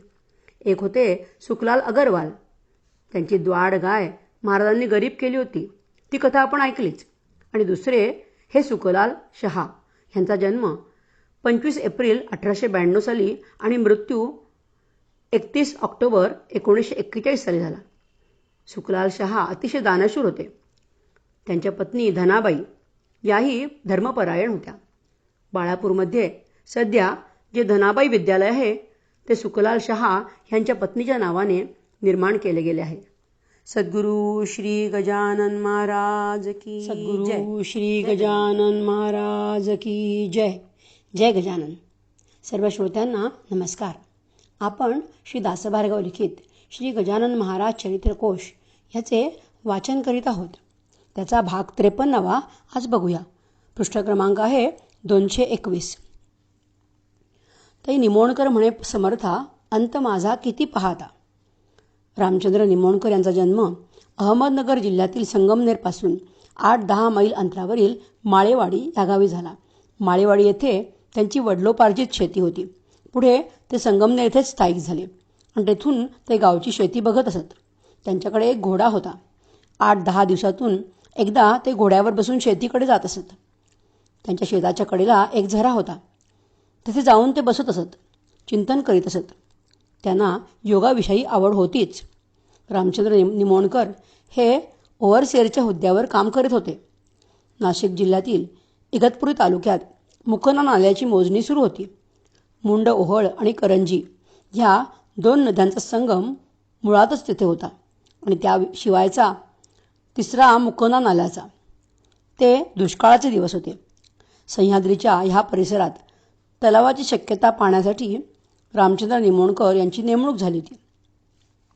मुकणे ह्या नावचे गाव पाडळी स्टेशनपासून 2-3 फरलांग अंतरावर आहे. येथून जवळच म्हणजे पुन्हा 1-2 फरलांग अंतरावर कावनई नावाच्या अतिप्राचीन गावी कपिलधारा तीर्थ आहे. एक छोटेसे राममंदिर आहे. ह्या भागात सर्वे करण्यासाठी ओव्हरसिअर निमोणकर व त्यांच्यासोबत सर्वेअर असलेले वासुदेव बेंद्रे नाल्यावर आले. ह्या भागात तेव्हाही रमणीय वनश्री होती आणि आजही आहे. निमोणकरांना सृष्टी सौंदर्याची मनापासून आवड होती. त्यांच्या मनासारखा हा परिसर होता. वनश्री ती रमणीय अति, तिचे वर्णन करू किती. हरिण बालके बागडती निर्भयपणे काननात. फलभारे तरुवर वाकले असती अपार. वन्य पशु फिरती स्वैर बिबट लांडगे ते ठाया. असो हा मुकना नाल्यापाशी जवळ एक खोऱ्यासी एका जलाच्या प्रवाहासी कपिलधारा नाम असे. नाशिक भागात श्री गजानन महाराजांचे बरेच काळ वास्तव्य होते. त्यांची तपोभूमी इगतपुरी तालुक्यातील सह्याद्री पर्वतात आहे. येथे महाराजांनी 12 वर्ष प्रखर तपश्चर्या केली. ह्या परिसरात त्यांची तपोभूमी असल्याने त्यांना ह्या पवित्र भूमीविषयी आकर्षण होते. त्यांच्या समकालीन संत मंडळीत प्रामुख्याने देव मामलेदार, गोपाळदास महंत, रामानंद बेडकर, माधवनाथ महाराज आणि योग दीक्षेचे शिक्षण देणारे परमपूज्य रघुनाथ दास महंत, त्याचप्रमाणे शिवरचे ब्रजभूषण हे देखील पहिल्यांदा नाशिक येथे मुक्कामास आले. अशा अनेकांसोबत महाराजांचे भेटणे असायचे. भक्तांमध्ये धुमाळ वकील, नाशिकचे, त्र्यंबकेश्वरचे केशव ब्रह्मदेव काण्णव, धुमाळ वकिलांचे नाशिकचे मित्र शंकर अण्णाजी जाधव, अशा भक्तांशी महाराजांचा संपर्क असायचा. ह्या भक्तांच्या मांदियाळीतील आणखी एक भक्त म्हणजे रामचंद्र गोविंद निमोणकर. कपिलधारा हे एक रमणीय ठिकाण. ह्या स्थानाविषयी कपिल तीर्था तपरूपा ह्या लेखात म्हणजे भाग 3 आपण माहिती ऐकली आहे. ह्या तीर्थस्थानी प्रत्येक पर्वणीस भाविक भक्त स्नानासाठी येतात. त्या काळीही या ठिकाणी काही अंशी भक्तांची गर्दी असायचीच. इसवी सन 1903 साली निमोणकर आणि वासुदेव बेंद्रे हे सर्वेचे काम सुरू असताना अशाच एका पर्वणीस या कपिलधारेवर आले. निमोणकर हे धार्मिक वृत्तीचे, सुस्वभावी आणि योगाभ्यासाची आवड असलेली व्यक्ती होती. योग कसा साधला जाईल याची त्यांना सतत तळमळ लागलेली असायची. तो पूर्ण व्हायचा म्हणून इच्छित होते त्यांचे मन. गोसावी वैराग्य लागून पुसू लागला तेथल्या. नाही नाही माहीत मात ऐकू याई सर्वत्र. तेणे निमोणकर चित्तात हताशपूर्ण झाला. काय करू देवा आता? मला योगाभ्यास शिकविता कोठे भेटेल तत्वता? कृपा करून सांगणे. निमोणकरांना योगाभ्यासाविषयी जिज्ञासा आणि आवड होती. तो कसा साध्य होईल, त्याविषयी साधना कोणती याची माहिती ते कपिलधारेवरील जटाधारी गोसावी आणि बैरागी यांना विचारू लागले. पण त्यांनी आम्हास काहीही माहीत नाही असे म्हणून त्यांच्याकडे दुर्लक्ष केले. त्यांच्या या उत्तराने निमोणकर दुःखी झाले. मला योग सांगणारा अधिकारी व्यक्ती केव्हा आणि कुठे भेटेल असे त्यांना झालं. त्यांची योग जिज्ञासा पराकोटीला पोचली. जिज्ञासेचं असंच असतं. हृदयातून जी शिकण्याची तळमळ असते ती पूर्ण झाल्याशिवाय समाधान होत नसतं. निमोणकरांचं अगदी असंच झालं होतं. तो कपिलधारेवरी एक पुरुष देखील अधिकारी, ज्याचे हात गुडघ्यावरी येऊन सहज लागले. उंच बांधा मुद्रा शांत बैसला होता ध्यानस्थ. त्याचे घातले दंडवत निमोणकराने अष्टांगेसी. बराच वेळ झाला जरी योगीन काही बोले परी. अस्तमानाची वेळ खरी समीप येऊ लागली हो. पोटीनं अन्न तिळभर बिराड राहिले बहुदूर. कपिलधाऱ्याचे धरून नीर तुंब्यात गोसावी निघाले. तेवढ्यात कपिलधारेवर ज्याचे हात गुडघ्यापर्यंत पोचलेले म्हणजे अजानुबाहू, उंच बांधा, शांत मुद्रा असलेला एक अधिकारी योगी पुरुष ध्यानस्थ बसलेला दिसला. त्या महापुरुषाच्या जवळ जाऊन त्यांनी अष्टांग दर्शन घेतले. बराच वेळ झाला पण योगी काहीही बोलला नाही. अस्तमानाची वेळ जवळ येऊन ठेपली होती. दिवसभरापासून निमोणकरांच्या पोटात तिळभरही अन्न नव्हते. मुक्कामाचे ठिकाण बरेच दूरवर होते. तेथील गोसावी संन्यासी सूर्यास्त होण्याच्या आधीच आपापल्या तुंब्यामध्ये कपिलधारेचे जल भरून आपल्या ठिकाणी परतले.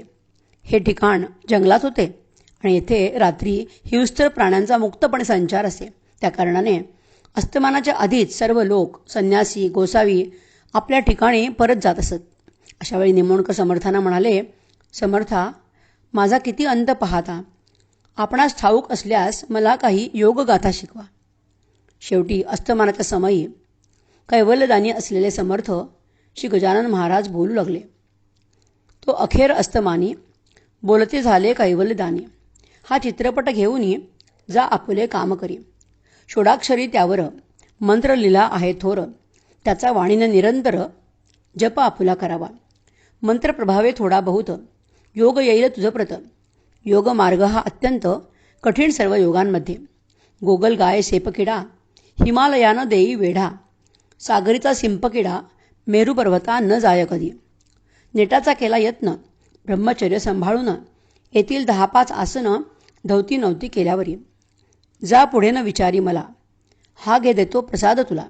ऐसे बोलून उचलला एक तांबडा खडा करे. हा चित्रपट घेऊन जा आणि आपले काम कर. ह्या चित्रपटावर षोडाक्षरी मंत्र लिहिलेला आहे. त्या मंत्राचा आपल्या वाणीने निरंतर जप कर.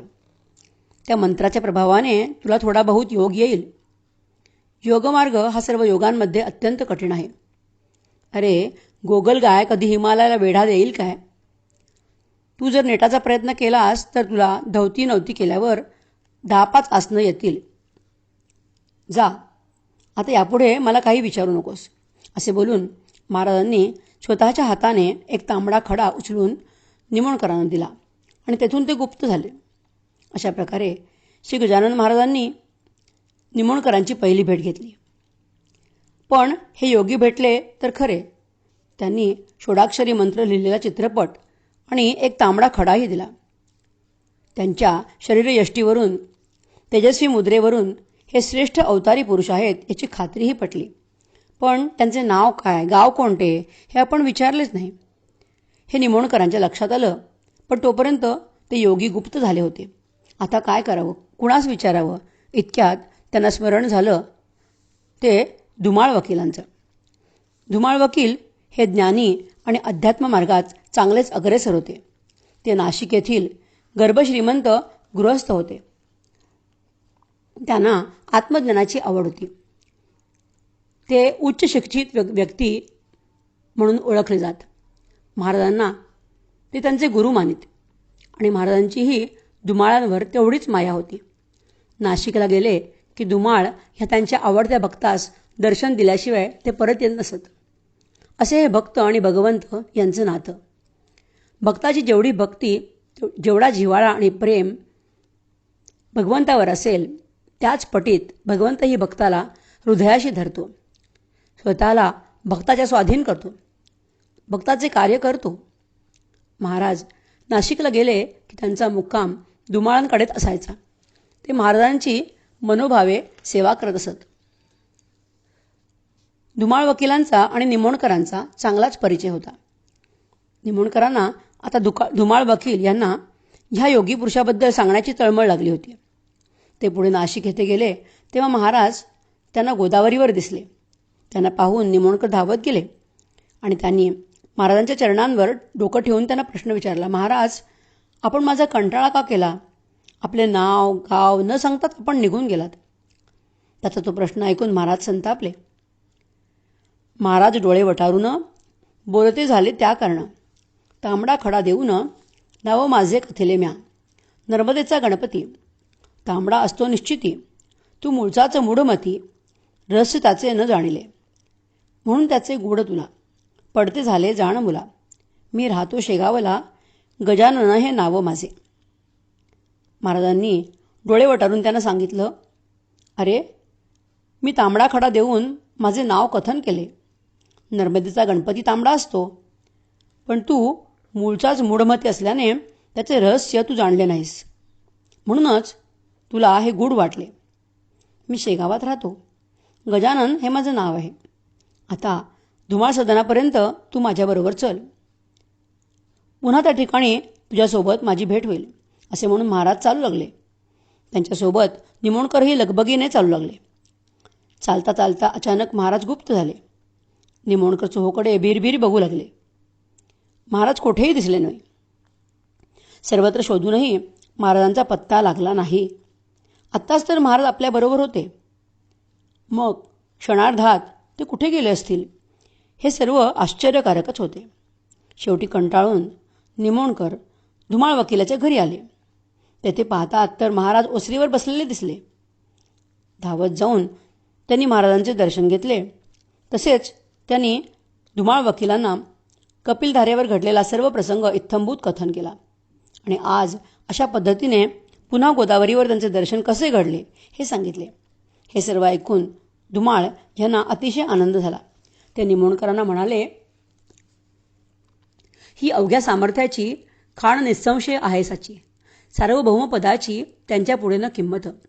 जो तांबडा खडा तुसी दिला तो ठेवून पाठासी, करणे पूजा अर्चेसी सद्भावे निरंतर.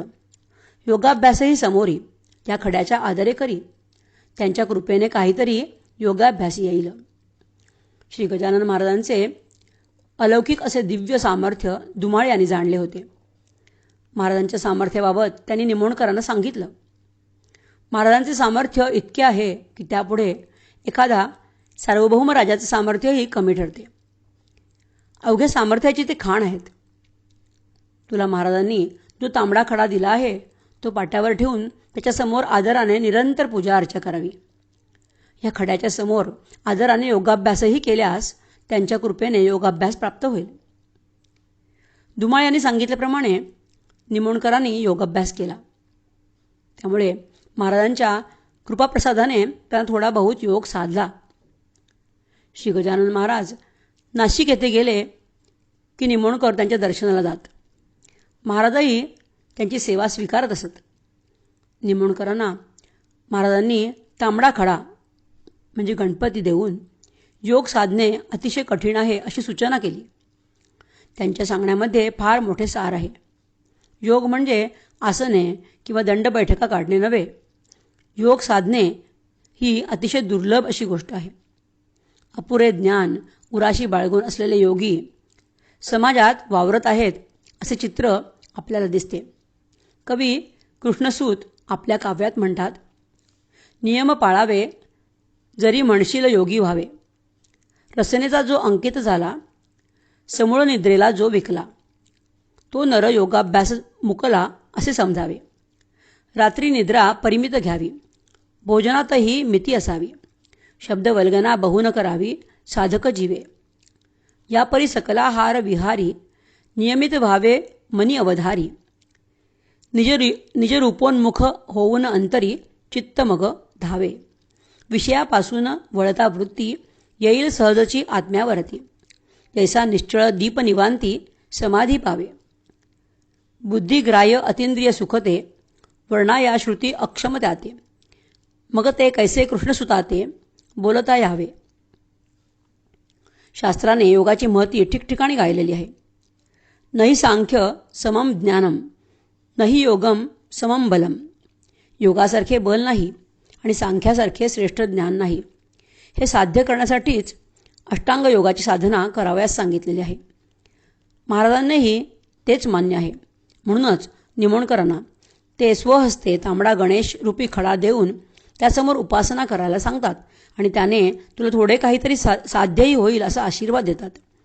महाराज रामचंद्र निमोणकरांना तांबडा खडा देऊन म्हणतात की नर्मदेचा गणपती तांबडा असतो, तो देऊनच मी तुला माझी ओळख दिलेली आहे. रामचंद्र निमोणकरांनी त्या तांबड्या गणपतीची पूजा नित्यनेमाने केली. आता रामचंद्र निमोणकरांविषयी थोडीशी माहिती करून घेऊया. रामचंद्र निमोणकर ह्यांचा जन्म माळेवाडी या गावी झाला. पण पुढे संगमनेर येथेच स्थायिक झाले आणि तेथून ते गावची शेती बघत असत. त्यांच्या पत्नी भागीरथीबाई ह्या सुस्वभावी आणि धार्मिक वृत्तीच्या होत्या. उभयतांनी ह्या तांबड्या खड्याची पूजा केली. भागीरथीबाई ह्या जामखेडच्या देशमुखांच्या कन्या. निमोणकर हे भारगाव गोत्राचे 3 प्रवरी ब्राह्मण. त्यांना 5 मुलं आणि 3 मुली होत्या. रामचंद्र गोविंद निमोणकर ह्यांचे चिरंजीव पुरुषोत्तम निमोणकर रतलाम येथे न्यू बँक कॉलनीत राहतात. तेथे प्रत्यक्ष जाऊन आम्ही त्यांची मुलाखत घेतली. ते सध्या 82 वर्षाचे आहेत. त्यांचा जन्म 5 जानेवारी 1923चा. त्यांनी आम्हाला बरीचशी माहिती दिली. त्यांची वडलोपार्जित शेती संगमनेरपासून 8-10 मैलावर आश्वी खुर्द ह्या गावापासून 1 ते 1.5 मैल अंतरावरील माळेवाडी गावी येथे 40 बिघे म्हणजे 20 एकर जमीन होती. नंतर त्यांनी ती विकली. हरिजाखडी ह्यांना निमोणकर यांनीच शेगावी दर्शनासाठी आणलं होतं. जाखडींवर महाराजांची कृपा झाली. त्यांचा विवाह होत नव्हता, तो झाला. त्यांच्याकडे सुख समृद्धीही आली. जाखडी यांच्या वंशावळीतील लोक अजूनही संगमनेर येथे आहेत. जाखडी आणि निमोणकर हे दोघेही बरेचदा शेगावी दर्शनासाठी येत असत. श्री गजानन महाराजांच्या आशीर्वादाने निमोणकर यांना जी ज्ञानप्राप्ती झाली ती वाखाणण्यासारखी आहे. त्यांनी उपनिषदांवर काही व्याख्या लिहिल्या. त्यांचे हस्तलिखित रजिस्टर पुण्यातील काही मंडळी सोबत घेऊन गेल्याचे पुरुषोत्तम निमोणकर सांगतात. महाराजांनी दिलेला तांबडा खडा ते योगविद्येचा गुरु म्हणून आपल्या कमरेला धोत्रात खोचून ठेवत असत. त्याचबरोबर इसवी सन 1903 साली मुद्रित झालेले 1 रुपयाचे नाणे ह्या खड्याच्या जोडीला खोचलेले असे. हे नाणे या खड्याबरोबरच त्यांनी जतन करून ठेवले होते. ते त्यांना कोणी दिले होते हे सांगता येणं संभव नाही. निमोणकर एककाष्टी धोतर नेसत असत. त्यांची धाकटी मुलगी व पुरुषोत्तम ही सर्व मुलं त्यांना काका म्हणून संबोधत असत. हे दोघे बहीण भाऊ त्यांना विचारत की काका हा खडा कशाचा आहे. त्यावर ते आपल्या मुलांना म्हणत की हे माझे गुरु आहेत. यावरून त्यांचे या खड्यावर किती प्रेम होते, भक्ती होती हे दिसून येतं. निमोणकरांची सुशीला नावाची मुलगी रंगनाथ कोतवाल यांना दिली होती. कोतवाल हे रेल्वेत अहमदाबाद येथे स्टेशन सुपरिंटेंडंट होते. एकदा त्यांच्याकडे निमोणकर गेले आणि तिथेच आजारी पडले. तेव्हा पुरुषोत्तम निमोणकर हे खंडवा येथे रेल्वेत नोकरीला होते. वडील आजारी पडले म्हणून जावयांनी पुरुषोत्तम यांना तार करून बोलावून घेतले. मृत्यूच्या 2-3 दिवस अगोदर निमोणकरांनी पंचांग मागितलं आणि एकादशी केव्हा आहे हे पाहिलं. एकादशीच्या दिवशी सकाळी त्यांचे जावई कोतवाल साहेब ऑफिसला जायला निघाले तेव्हा आज तुम्ही ऑफिसला जाऊ नका, आज घरामध्ये सर्वांना स्नानं करावी लागतील असं ते म्हणाले. त्या दिवशीच सकाळी 10 वाजताच्या सुमारास त्यांनी अहमदाबादला आपल्या मुलीकडेच देह ठेवला. जावयांनी तार केली त्या कारणाने पुरुषोत्तम हे जाऊ शकले. इतर मात्र अंतर लांब असल्याने येऊ शकले नाहीत. अहमदाबाद येथेच साबरमतीच्या काठी निमोणकर यांना अंत्यसंस्कार करण्यात आला. त्यांना अग्नी दिल्यानंतर कोतवाल साहेबांच्या हाताखाली काम करणाऱ्या एका अधिकाऱ्याच्या लक्षात आलं की निमोणकरांच्या कमरेला काहीतरी बांधलेलं आहे. हा कमरेचा भाग जळत नव्हता. त्यामुळे कमरेत बांधलेल्या वस्तूविषयी पुरुषोत्तम यांना सांगताच त्यांच्या एकदम लक्षात आलं.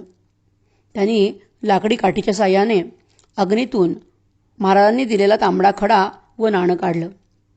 काही जणांनी त्यांना सांगितलं की ह्या खड्यावर पाणी टाकू नका, नाहीतर तो फुटेल. म्हणून त्यांनी तो तसाच थंड होऊ दिला. सर्व विधी आटोपून पुरुषोत्तम निमोणकर तो खडा आणि नाणं घेऊन खंडवा येथे आले आणि त्यांनी त्या वस्तू एका ट्रंकेमध्ये ठेवून दिल्या. काही दिवसांनी म्हणजे 1948-49 साली त्यांची बदली उज्जैनला झाली. एक दिवस तिथे एक शास्त्री आले. ते अपरिचित होते. त्यांनी अचानकपणे येऊन एकदम विचारलं की तुमच्या घरातील ट्रंकेमध्ये काय ठेवलेलं आहे. तेव्हा पुरुषोत्तम निमोणकर म्हणाले काहीही नाही. त्यावर शास्त्री म्हणाले नाही, ती ट्रंक आधी उघडा. ती ट्रंक उघडली असता त्यात तांबडा खडा ठेवलेला दिसला. तो हाती घेऊन त्या शास्त्रीने तो देव्हाऱ्यात ठेवून त्याची पूजा करीत जा असे सांगून ते अचानकपणे निघून गेले. ते गेल्यानंतर निमोणकरांच्या लक्षात आलं की ही व्यक्ती आपणास अपरिचित असूनही अचानकपणे येथे येऊन त्याने ट्रंकेत ठेवलेल्या या खड्याबद्दल का विचारावं. त्यांना कसे माहिती की या ट्रंकेत तो खडा आहे, हे कोण असावेत. हे कोडे त्यांना अजूनही उलगडलेले नाही. तेव्हापासून या खड्याची देव्हाऱ्यात नित्यनेमाने पूजा अर्चा होते. मात्र त्यासोबत असलेले नाणे मात्र कुठे घाळ झाले हे समजत नाही. इसवी सन 1968 पुरुषोत्तम निमोणकर हे रतलाम येथे आले आणि तिथेच नोकरीतून निवृत्त होऊन ते स्थायिक झाले. त्यांना एक मुलगा आहे. त्याचे नाव संतोषचंद्र असून तो आणि त्याची पत्नी शिल्पाताई हे दोघेही या तांबड्या खड्याचे अर्चन पूजन करतात. हे दाम्पत्य सुस्वभावी आणि धार्मिक वृत्तीचे आहे. त्यांची श्री गजानन महाराजांवर नितांत श्रद्धा आहे. संतोषचंद्र हे रतलाम येथे शिक्षक असून रतलाम येथे मित्र निवास रोडवर न्यू बँक कॉलनीत त्यांचा भव्य बंगला आहे. पुरुषोत्तम रामचंद्र निमोणकर यांच्या प्रत्यक्ष मुलाखतीद्वारे तसेच त्यांचे पुत्र संतोषचंद्र आणि शिल्पाताई यांच्या सहकार्याने ही सर्व माहिती भक्तांसमोर ठेवता आली. रामचंद्र निमोणकर हे महाराजांचे अनन्यसाधारण असे भक्त होते. त्यांनी श्री गजानन महाराजांच्यावर एक पुस्तिका लिहून ती प्रकाशित केली होती. ती दुर्दैवाने आम्हाला मिळू शकली नाही. ह्या पुस्तिकेत महाराजांचा फोटो, दुसऱ्या पानावर त्यांचा स्वतःचा फोटो आणि मागील शेवटच्या पानावर भावपूर्ण अशी सुंदर आरती, ही आरती भक्तांसाठी उपलब्ध करून देत आहोत. ती अशी: ओवाळितो स्वामी राया माथापदी ठेवून या, आवडी जगन मोहिनीला दावी चिन्मय स्वरूपाला, देई सद्बुद्धी मजला प्रेमे तव यश गाण्याला, भक्तांकिता स्वामी राया चरणमी शरण करुणी भय हरण, दावी सुख सदन अमित मम दोष लागून या, विनवितो दास तुम्हा सदया. ओवाळितो स्वामी राया माथापदी ठेवून या, आवडी जगन मोहिनीला दावी चिन्मय स्वरूपाला, जनपद मुक्तिपदान्याया स्थली या अवतरला राया, हा जडमूड मनुष्य काया पदितव अर्पियली राया, हे दिव्य वसन योगीराया नको, मज जनन पुनरपी मरण प्रार्थना हेची असे पाया. ओवाळितो स्वामी राया माथापदी ठेवून या, आवडी जगन मोहिनीला दावी चिन्मय स्वरूपाला. नेण्या आत्मतमा विलया आलासी ज्ञान रवी उदया, करी तू ज्ञानी जना राया निरकुनी मोह पटल माया. गजानन संत राजा असशी बलवंत, तसा तू धीमंत नको पाहू अंत. विनवितो दास तुम्हा राया नका त्या दूर करू सदया. ओवाळितो स्वामी राया माथापदी ठेवून या, आवडी जगन मोहिनीला दावी चिन्मय स्वरूपाला. रामचंद्र निमोणकरांनी लिहिलेली ही कविता वाचली की अंतःकरण गदगद होते. त्यांच्या शब्दातून त्यांचा भक्तिभाव दिसून येतो. ह्या आरतीवरून त्यांची महाराजांवर असलेली भक्ती प्रकट झाल्याशिवाय राहत नाही. हे हृदयाच्या कप्प्यातून आलेले शब्द आहेत असं नक्की वाटतं. सद्गुरू श्री गजानन महाराज की सद्गुरू श्री गजानन महाराज की जय. जय गजानन. सर्व श्रोत्यांना नमस्कार. आपण श्री दासभार्गव लिखित श्री गजानन महाराज चरित्रकोश ह्याचे वाचन करीत आहोत. त्याचा भाग 54 आज ऐकूया. पृष्ठ क्रमांक आहे 227. तुकारामे आपुला पुत्र समर्था वाहिला. तुकाराम खंडूजी कोकाटे हा शेगावचा रहिवासी. घरी शेतीवाडी होती. पतिपत्नी दोघेही कष्टाळू असून सात्विक विचाराचे होते. दोघांवरही वारकरी संप्रदायाचा पगडा होता. श्री गजानन महाराजांचे दर्शन नियमितपणे घेण्याचा तुकारामाचा नेम होता. दोघांचीही महाराजांवर अतिशय श्रद्धा होती. घराला वंश नव्हता. मुलंबाळं जगत नव्हती, म्हणून दोघेही दुःखी होते. त्याची मुलं जन्मतःच मरण पावत असत. एक दिवस तुकाराम महाराजांच्या दर्शनाला आला. दर्शन घेऊन त्याने महाराजांना नवस केला. महाराज, मला जर आपण दीर्घायुषी संतती दिली तर त्यातून एक मुलगा मी तुमच्या चरणी अर्पण करेन. महाराजांनी त्याच्यावर कृपा केली. त्याला काही महिन्यातच एक मुलगा झाला. त्याचे नाव नारायण ठेवले. घरात पाळणा हलू लागला. मुलगा मोठा झाला. त्यानंतर तुकारामास आणखी 2 मुले झाली. तीही व्यवस्थितरित्या जगली. महाराजांनी त्याचा नवस पूर्ण केला. पण पुत्र मोहाने म्हणा किंवा विस्मरण झाल्याने म्हणा तुकाराम नवस फेडण्याचे विसरला. तो थोरला मुलगा नारायण रोग झाला त्याकारण औषधोपचार केले जाणं परीन आला गुण काही. नाडी बंद होऊ लागली. नेत्राची ती दृष्टी थिजली. दुगदुगी मात्र उरली होती त्याच्या छातीला. नारायणाला कसली तरी व्याधी जडली. औषधोपचार केले गेले, परंतु सर्व प्रयत्न वाया गेले. गुण काही आला नाही. त्याची नाडी बंद पडू लागली. नेत्राची दृष्टी थिजून निस्तेज झाली. छातीत फक्त दुगदुगी तेवढी उरली होती. घरात पती पत्नीची शोकाकुल अवस्था झाली. त्यांना काहीही सुचत नव्हतं. सगळे उपाय करून झाले, परंतु गुण आला नाही. पत्नीने रडारड सुरू केली. तुकारामही शोकमग्न होऊन खिन्न मुद्रेने बसून विचार करू लागला. तेव्हा त्याला अचानक आठवण झाली. ती स्थिती पाहून तुकारामा झाली आठवण.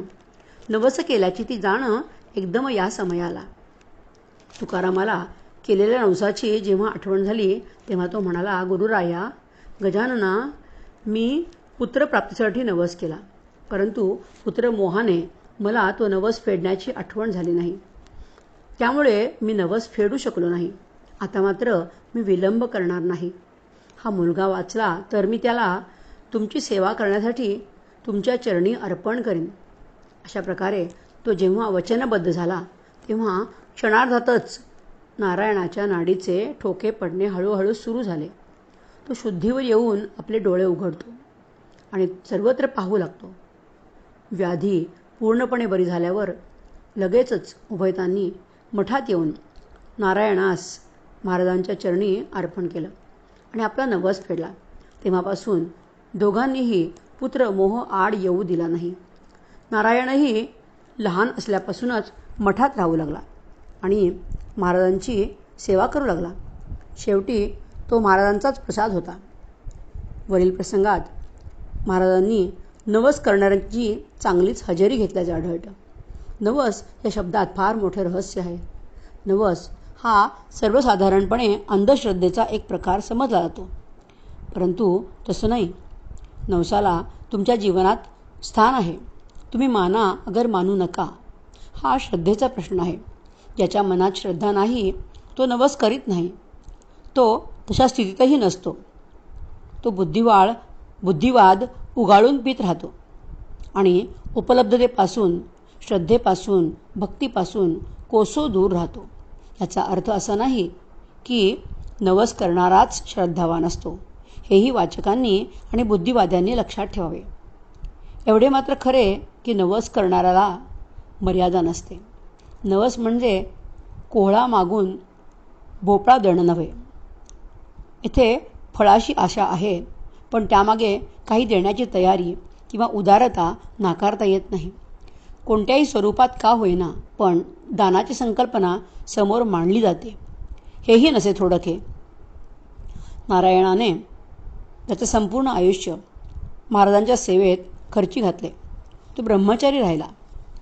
तुकाराम कोकाटेच्या 3 मुलांपैकी एकाचा, किसनचा मुलगा तुळशीराम यास चिंचोली गावच्या बापूना कोकाटे यांनी दत्तक घेतलं. त्याचे वंशज सध्या तेथेच राहत आहेत. तुकाराम कोकाटेंची वंशावळी मात्र श्रीकृपेने वाढली आणि जगलीसुद्धा. आता पुढची कथा ऐकूया. पृष्ठ क्रमांक 228. आधुनिक कालाचा हा ऋषी समाधिस्थ झाला. शके 1832, इसवी सन 1910. आषाढ महिना. आषाढी एकादशी निमित्त हरिपाटलांनी महाराजांना विठ्ठलाचे दर्शन घेण्यासाठी पंढरपुरास जाण्याविषयी विचारले. महाराजांनी लगेचच होकार दिला. नित्य परिपाठाप्रमाणे बैलगाडीने नागझरीपर्यंत येत तेथे संत श्री गोमाजी महाराजांचे दर्शन घेऊन पुढे रेल्वेने पंढरपूर असा प्रवास करीत. महाराजांच्या सोबत हरिपाटील, जगूआबा, बाळाभाऊ, बापूना काळे आणि बरीचशी भक्तमंडळी आषाढ शुद्ध नवमीला पंढरपूर येथे पोचली. विठ्ठल मंदिरापासून जवळच चौफाळ्यावर हरिभक्तपरायण कुकाजी पाटलांचा वाडा होता.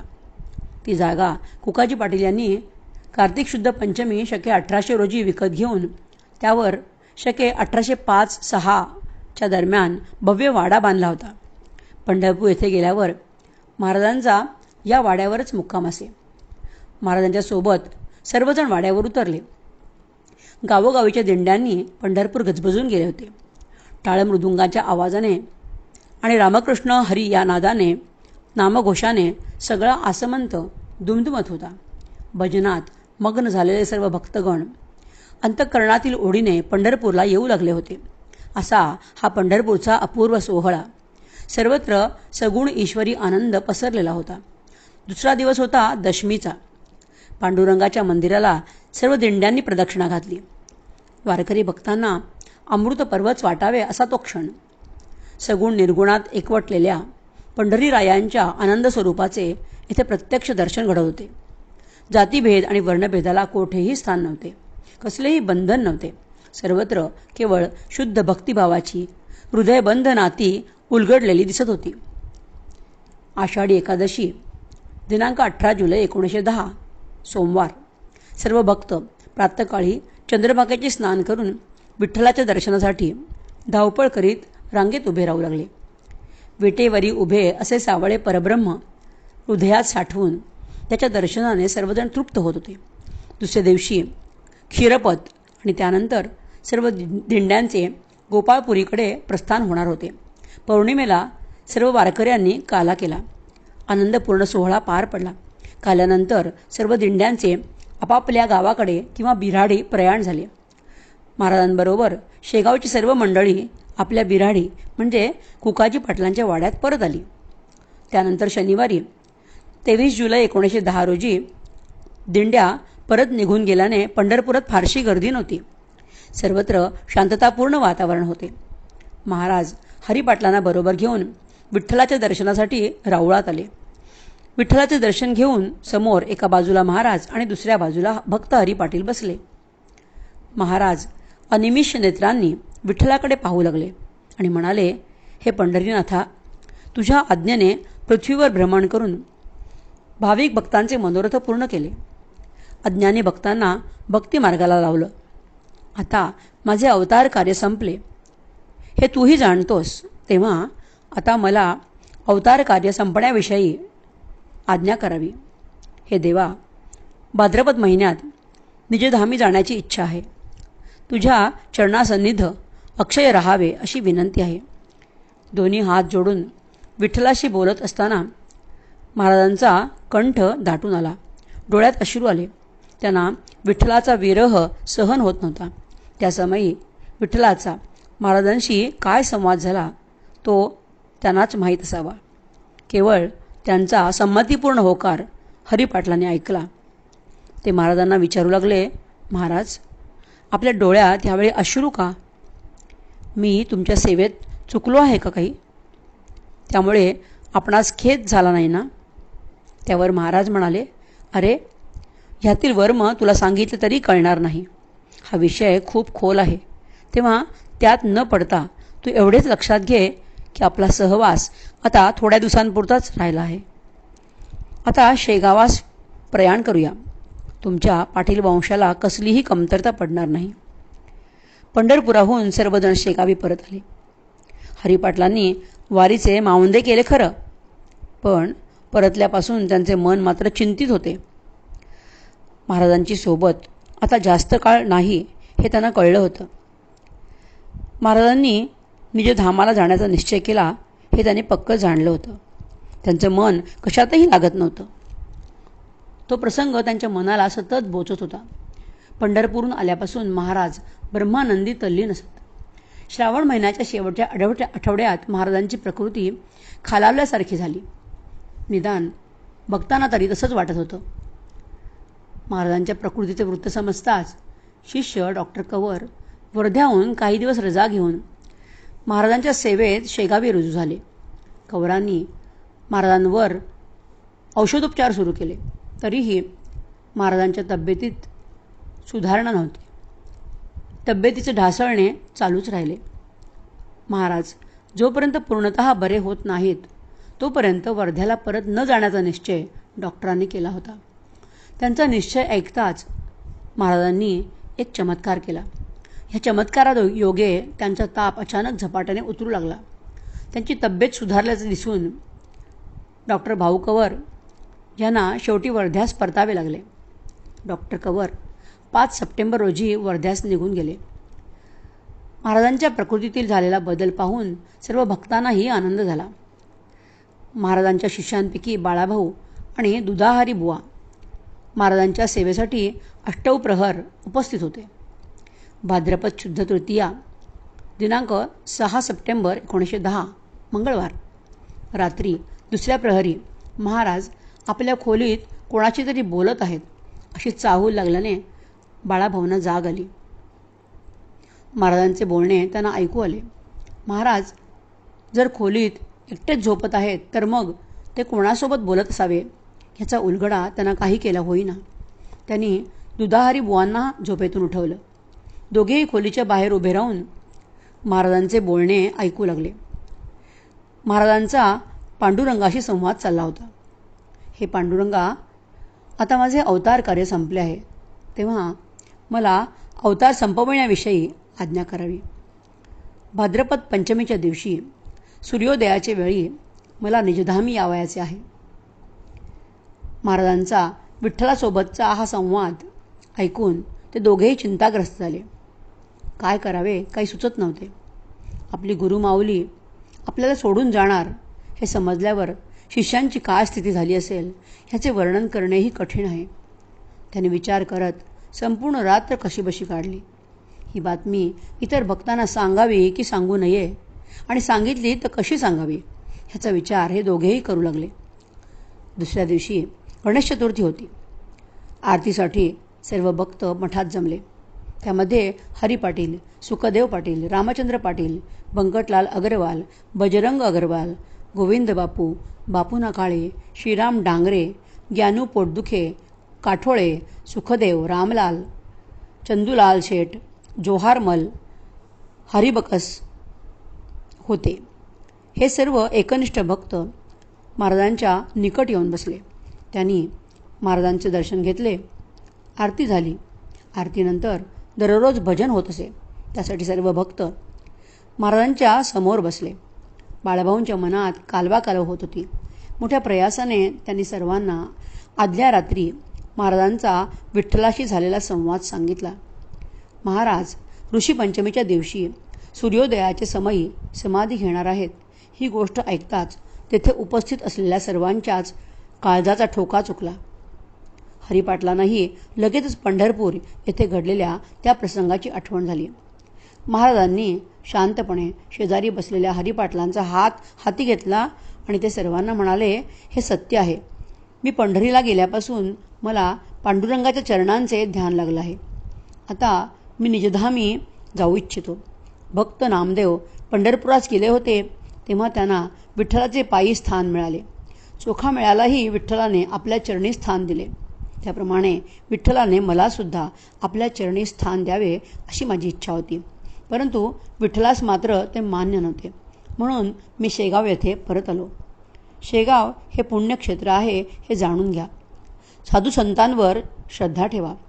तुम्हास कशाचीही कमतरता पडणार नाही हे अंतःकरणात निश्चयपूर्वक जाणून घ्या. आरतीनंतर समर्थांपुढे रोज भजन होत असे. त्या दिवशीही नेहमीप्रमाणे भजन सुरू झाले. तोच हरिपाटील एकाएकी भजन करणाऱ्या मुलांवर ओरडले. भजनाचा सूर थांबला. महाराजांच्या समाधी घेण्याच्या निर्णयाबद्दलचे वृत्त ऐकून हरिपाटलांना धक्काच बसला होता. त्यांना काहीच सुचत नव्हते. अशा मनस्थितीत जेव्हा ते भजन करणाऱ्या मुलांवर ओरडले तेव्हा महाराज आपल्या जागेवरून उठून मुलांजवळ जाऊन म्हणाले, बाळांनो, तुम्ही सर्वजण उद्या सकाळी या. उद्या मी निजधामास जाणार आहे. मुले दर्शन घेऊन निघून गेली. त्यांच्या बालबुद्धीस हे सर्व कसे बरे कळावे. महाराज जमलेल्या सर्व भक्तांना म्हणाले, श्री गणेश पुराणात वर्णन केल्याप्रमाणे चतुर्थीच्या दिवशी पार्थिव गणपती तयार करावा. त्याची पूजाअर्चा करून त्यास नैवेद्य अर्पण करावा आणि दुसऱ्या दिवशी त्यास जलामध्ये बुडवून त्याचे विसर्जन करावे. तेव्हा सर्व भक्तांना प्रातःकाळी बोलवा. निर्वाणाचा दिवस आता जवळ आला आहे. तेव्हा तुम्ही सर्वांनी या पार्थिव देहाला उद्या आनंदाने बोलवा. यत्किंचितही दुःख करू नका. शरीर हे वस्त्र बदलण्यासारखं आहे असे भगवान श्रीकृष्णांनी अर्जुनाला सांगितलेले आहे. जे जे ब्रह्मवेत्ते झाले त्यांनीही असेच केले आहे. त्यांनी केवळ शरीररूपी वस्त्रास बदलले हे विसरू नका. सर्वजण हृदयाचा कान करून ऐकू लागले. जा, आता सर्वजण कामाला लागा. महाराजांच्या सांगण्यावरून चतुर्थीचा दिवस वर का होईना भक्तांनी आनंदाचा घालवला. परंतु प्रत्येकाच्या अंतःकरणात मात्र वेगळीच कालवाकालव सुरू होती. प्रत्येकाने महाराजांच्या आठवणीत रात्र जागवून काढली होती. महाराजांचा समाधी घेण्याचा निर्णय सर्व गावभर पसरला. बाहेरगावच्या भक्तांना महाराजांनी स्वप्नात जाऊन आपण समाधी घेत आहोत ह्याचे सुतोवाच केले. महाराजांचा भक्त परिवार शोकाकुल झाला. काहींना एवढे दुःख झाले की त्या दुःखाने जणू त्यांची आसवं आतल्या आतच आटली गेली होती. तरीही अंतःकरण मात्र आक्रंदत होते. महाराजांनी शिष्य बाळाभाऊ प्रभू यांचा हात आपल्या हाती घेऊन त्यांना आपल्या शेजारी आसनावर बसवले आणि सांगितले, मी गेलो असे मानू नका. भक्तीत अंतर पडू देऊ नका. मी येथेच आहे असे समजून मला विसरू नका. या वाक्यातून जणू त्यांनी बाळाभाऊ हेच आपले खरे वारसदार आहे ते दाखवून दिलं. शके 1832 भाद्रपद शुद्ध पंचमी, ऋषीपंचमी, गुरुवार. प्रातःकाळी सर्व भक्त मठात गोळा झाले. सनईचे मंगलमय सूर निनादत होते. गावोगावींच्या दिंड्या येणं सुरू झालं होतं. दिंड्यांच्या रामकृष्ण हरीच्या नामगजराने आसमंत दुमदुमला होता. महाराजांना सुगंधित उटणे लावून स्नान घालण्यात आले. भाळी चंदनाचा टिळा लावला. पंचारती ओवाळली आणि सूर्योदयाच्या समयी श्री गजानन महाराजांनी प्राण रोधला व मोठ्याने जय गजानन असा उच्चार करून ते सच्चिदानंदात लीन झाले. देहाचे चलनवलन थांबले. श्री गजानन महाराज समाधिस्थ झाल्याचे पाहून भक्तगण जीवाचा आकांत करू लागले. आता आमचा त्राता कोण असे म्हणत धाय मोकलून रडू लागले. वातावरण क्षणात बदलून गेले. सर्वत्र शोककळा पसरली. साक्षात श्रीहरी आपल्याला या भवसागरात एकटं सोडून गेला याचं दुःख सहन न झाल्याने बरेच भक्तगण दुःखातिरेकाने जमिनीवर लोळू लागले. मार्तंड पाटील, हरी पाटील, विष्णुसा सावजी, ताराचंद, श्रीपतराव कुलकर्णी आणि इतर भक्त एके ठिकाणी जमून विचार करू लागले. सर्वांनी ठरवले की तो दिवस पंचमीचा असल्याने महाराजांना समाधी देऊ नये, कारण गावोगावीचे भक्त लांब लांबून येत होते. त्यांनाही महाराजांचे दर्शन मिळावयास हवे होते. सर्वांनाच दर्शनाचा लाभ होणे महत्त्वाचे होते. आता वेळ न दवडता सर्व भक्तांना निरोप पाठवावयास हवा होता. सूर्यास्तापर्यंत सर्वांची वाट पाहिली जाणार होती. तेव्हा त्या भक्तांमध्ये डोणगावचे गोविंद शास्त्री नावाचे एक विद्वान उपस्थित होते. ते सर्वांना म्हणाले, महाराज आपल्या सर्व भक्तांना दर्शन देतील तोपर्यंत ते आपल्या प्राणास मस्तकी धारण करतील. ह्याची प्रचिती पाहावयाची असल्यास लांब जाण्याचे काहीच कारण नाही. थोडेसे लोणी आणून ते महाराजांच्या मस्तकी ठेवून पहा. भक्तांनी चमचाभर लोणी आणून महाराजांच्या मस्तकी ठेवले. ते लोणी विरघळू लागले. प्रत्येक जण हे दृश्य पाहून विचारात पडला. योगशास्त्राचे हे प्रत्यक्ष प्रमाण होते. गोविंद शास्त्री म्हणाले, अरे एक दिवस काय, अशा स्थितीत महाराज कितीही काळ राहतील, कारण ही संजीवन समाधी आहे. महाराजांनी ऋषी पंचमीच्या दिवशी स्थिर योगावर समाधी घेतली आणि ते आजही शेगाव येथे संजीवन समाधीत स्थिर आहेत. ह्याला प्रमाणाची गरज नाही. संध्याकाळपर्यंत भजन, मंत्रोच्चार आदी कार्यक्रम सुरू होते. गावोगावचे सर्व भक्त आल्याने शेगाव येथे असंख्य जनसमुदाय गोळा झाला. गावातील लोकांनी रस्त्यावर सडे व रांगोळ्या घातल्या. दीपोत्सव केला. रथ तयार केला गेला. रथामध्ये महाराजांची समाधीस्थ मूर्ती ठेवली गेली आणि मिरवणूक सुरू झाली. दिंड्या निघाल्या. नाना प्रकारची वाद्य आणि टाळ मृदुंगाच्या नादात भजन गजर होऊ लागला. चोहीकडून तुळशी फुलांचा आणि अबीर बुक्क्याचा वर्षाव होत होता. महाराज फुलांखाली झाकून गेले होते. रात्रभर शेगावातून मिरवणूक चालली. निसर्गानेही यात सहभाग घेतला. पावसाच्या शिडकाव्यातून केशराचा सुगंधित वर्षाव करीत शेगावच्या या योगसम्राटाने निसर्गाद्वारे स्वागत केले गेले. योगसम्राटाचे निसर्गाद्वारे स्वागत केले गेले. शुक्रवारी सूर्योदयाच्या वेळेला मिरवणूक मठात आली. महाराजांना समाधीच्या स्थानावर ठेवून त्यांच्यावर अखेरचा रुद्राभिषेक केला गेला. पंचोपचारे, आरती आणि पूजा झाली. भक्तांनी जय जय अवलिया गजानना, हे नरदेहधारी गजानना, अविनाश रूपा आनंदघना, परात परा जगतपते असे भजन म्हणत महाराजांना उत्तराभिमुख ठेवून समाधी दिली गेली. शिळेचा दरवाजा बंद करण्यात आला. मठात 10 दिवस समाराधना चालू होती. असंख्य लोक महाराजांचा प्रसाद घेऊन तृप्त होऊन तेथून जात होते. अशा त्या थोर योगीराजाने शेगाव येथे संजीवन समाधी घेऊन गुरु आज्ञा आणि प्रत्यक्ष विठ्ठलाची आज्ञा प्रमाण मानली.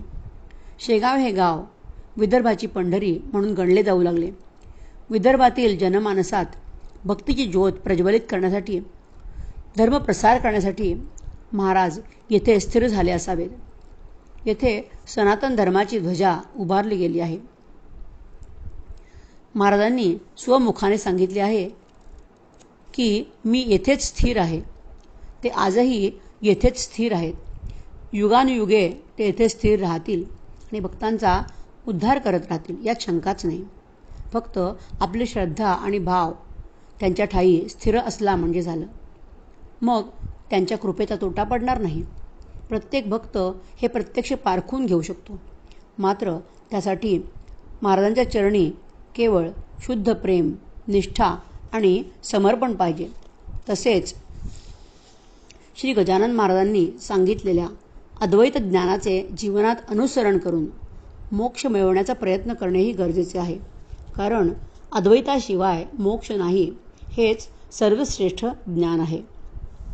सद्गुरु श्री गजानन महाराज की जय. जय गजानन.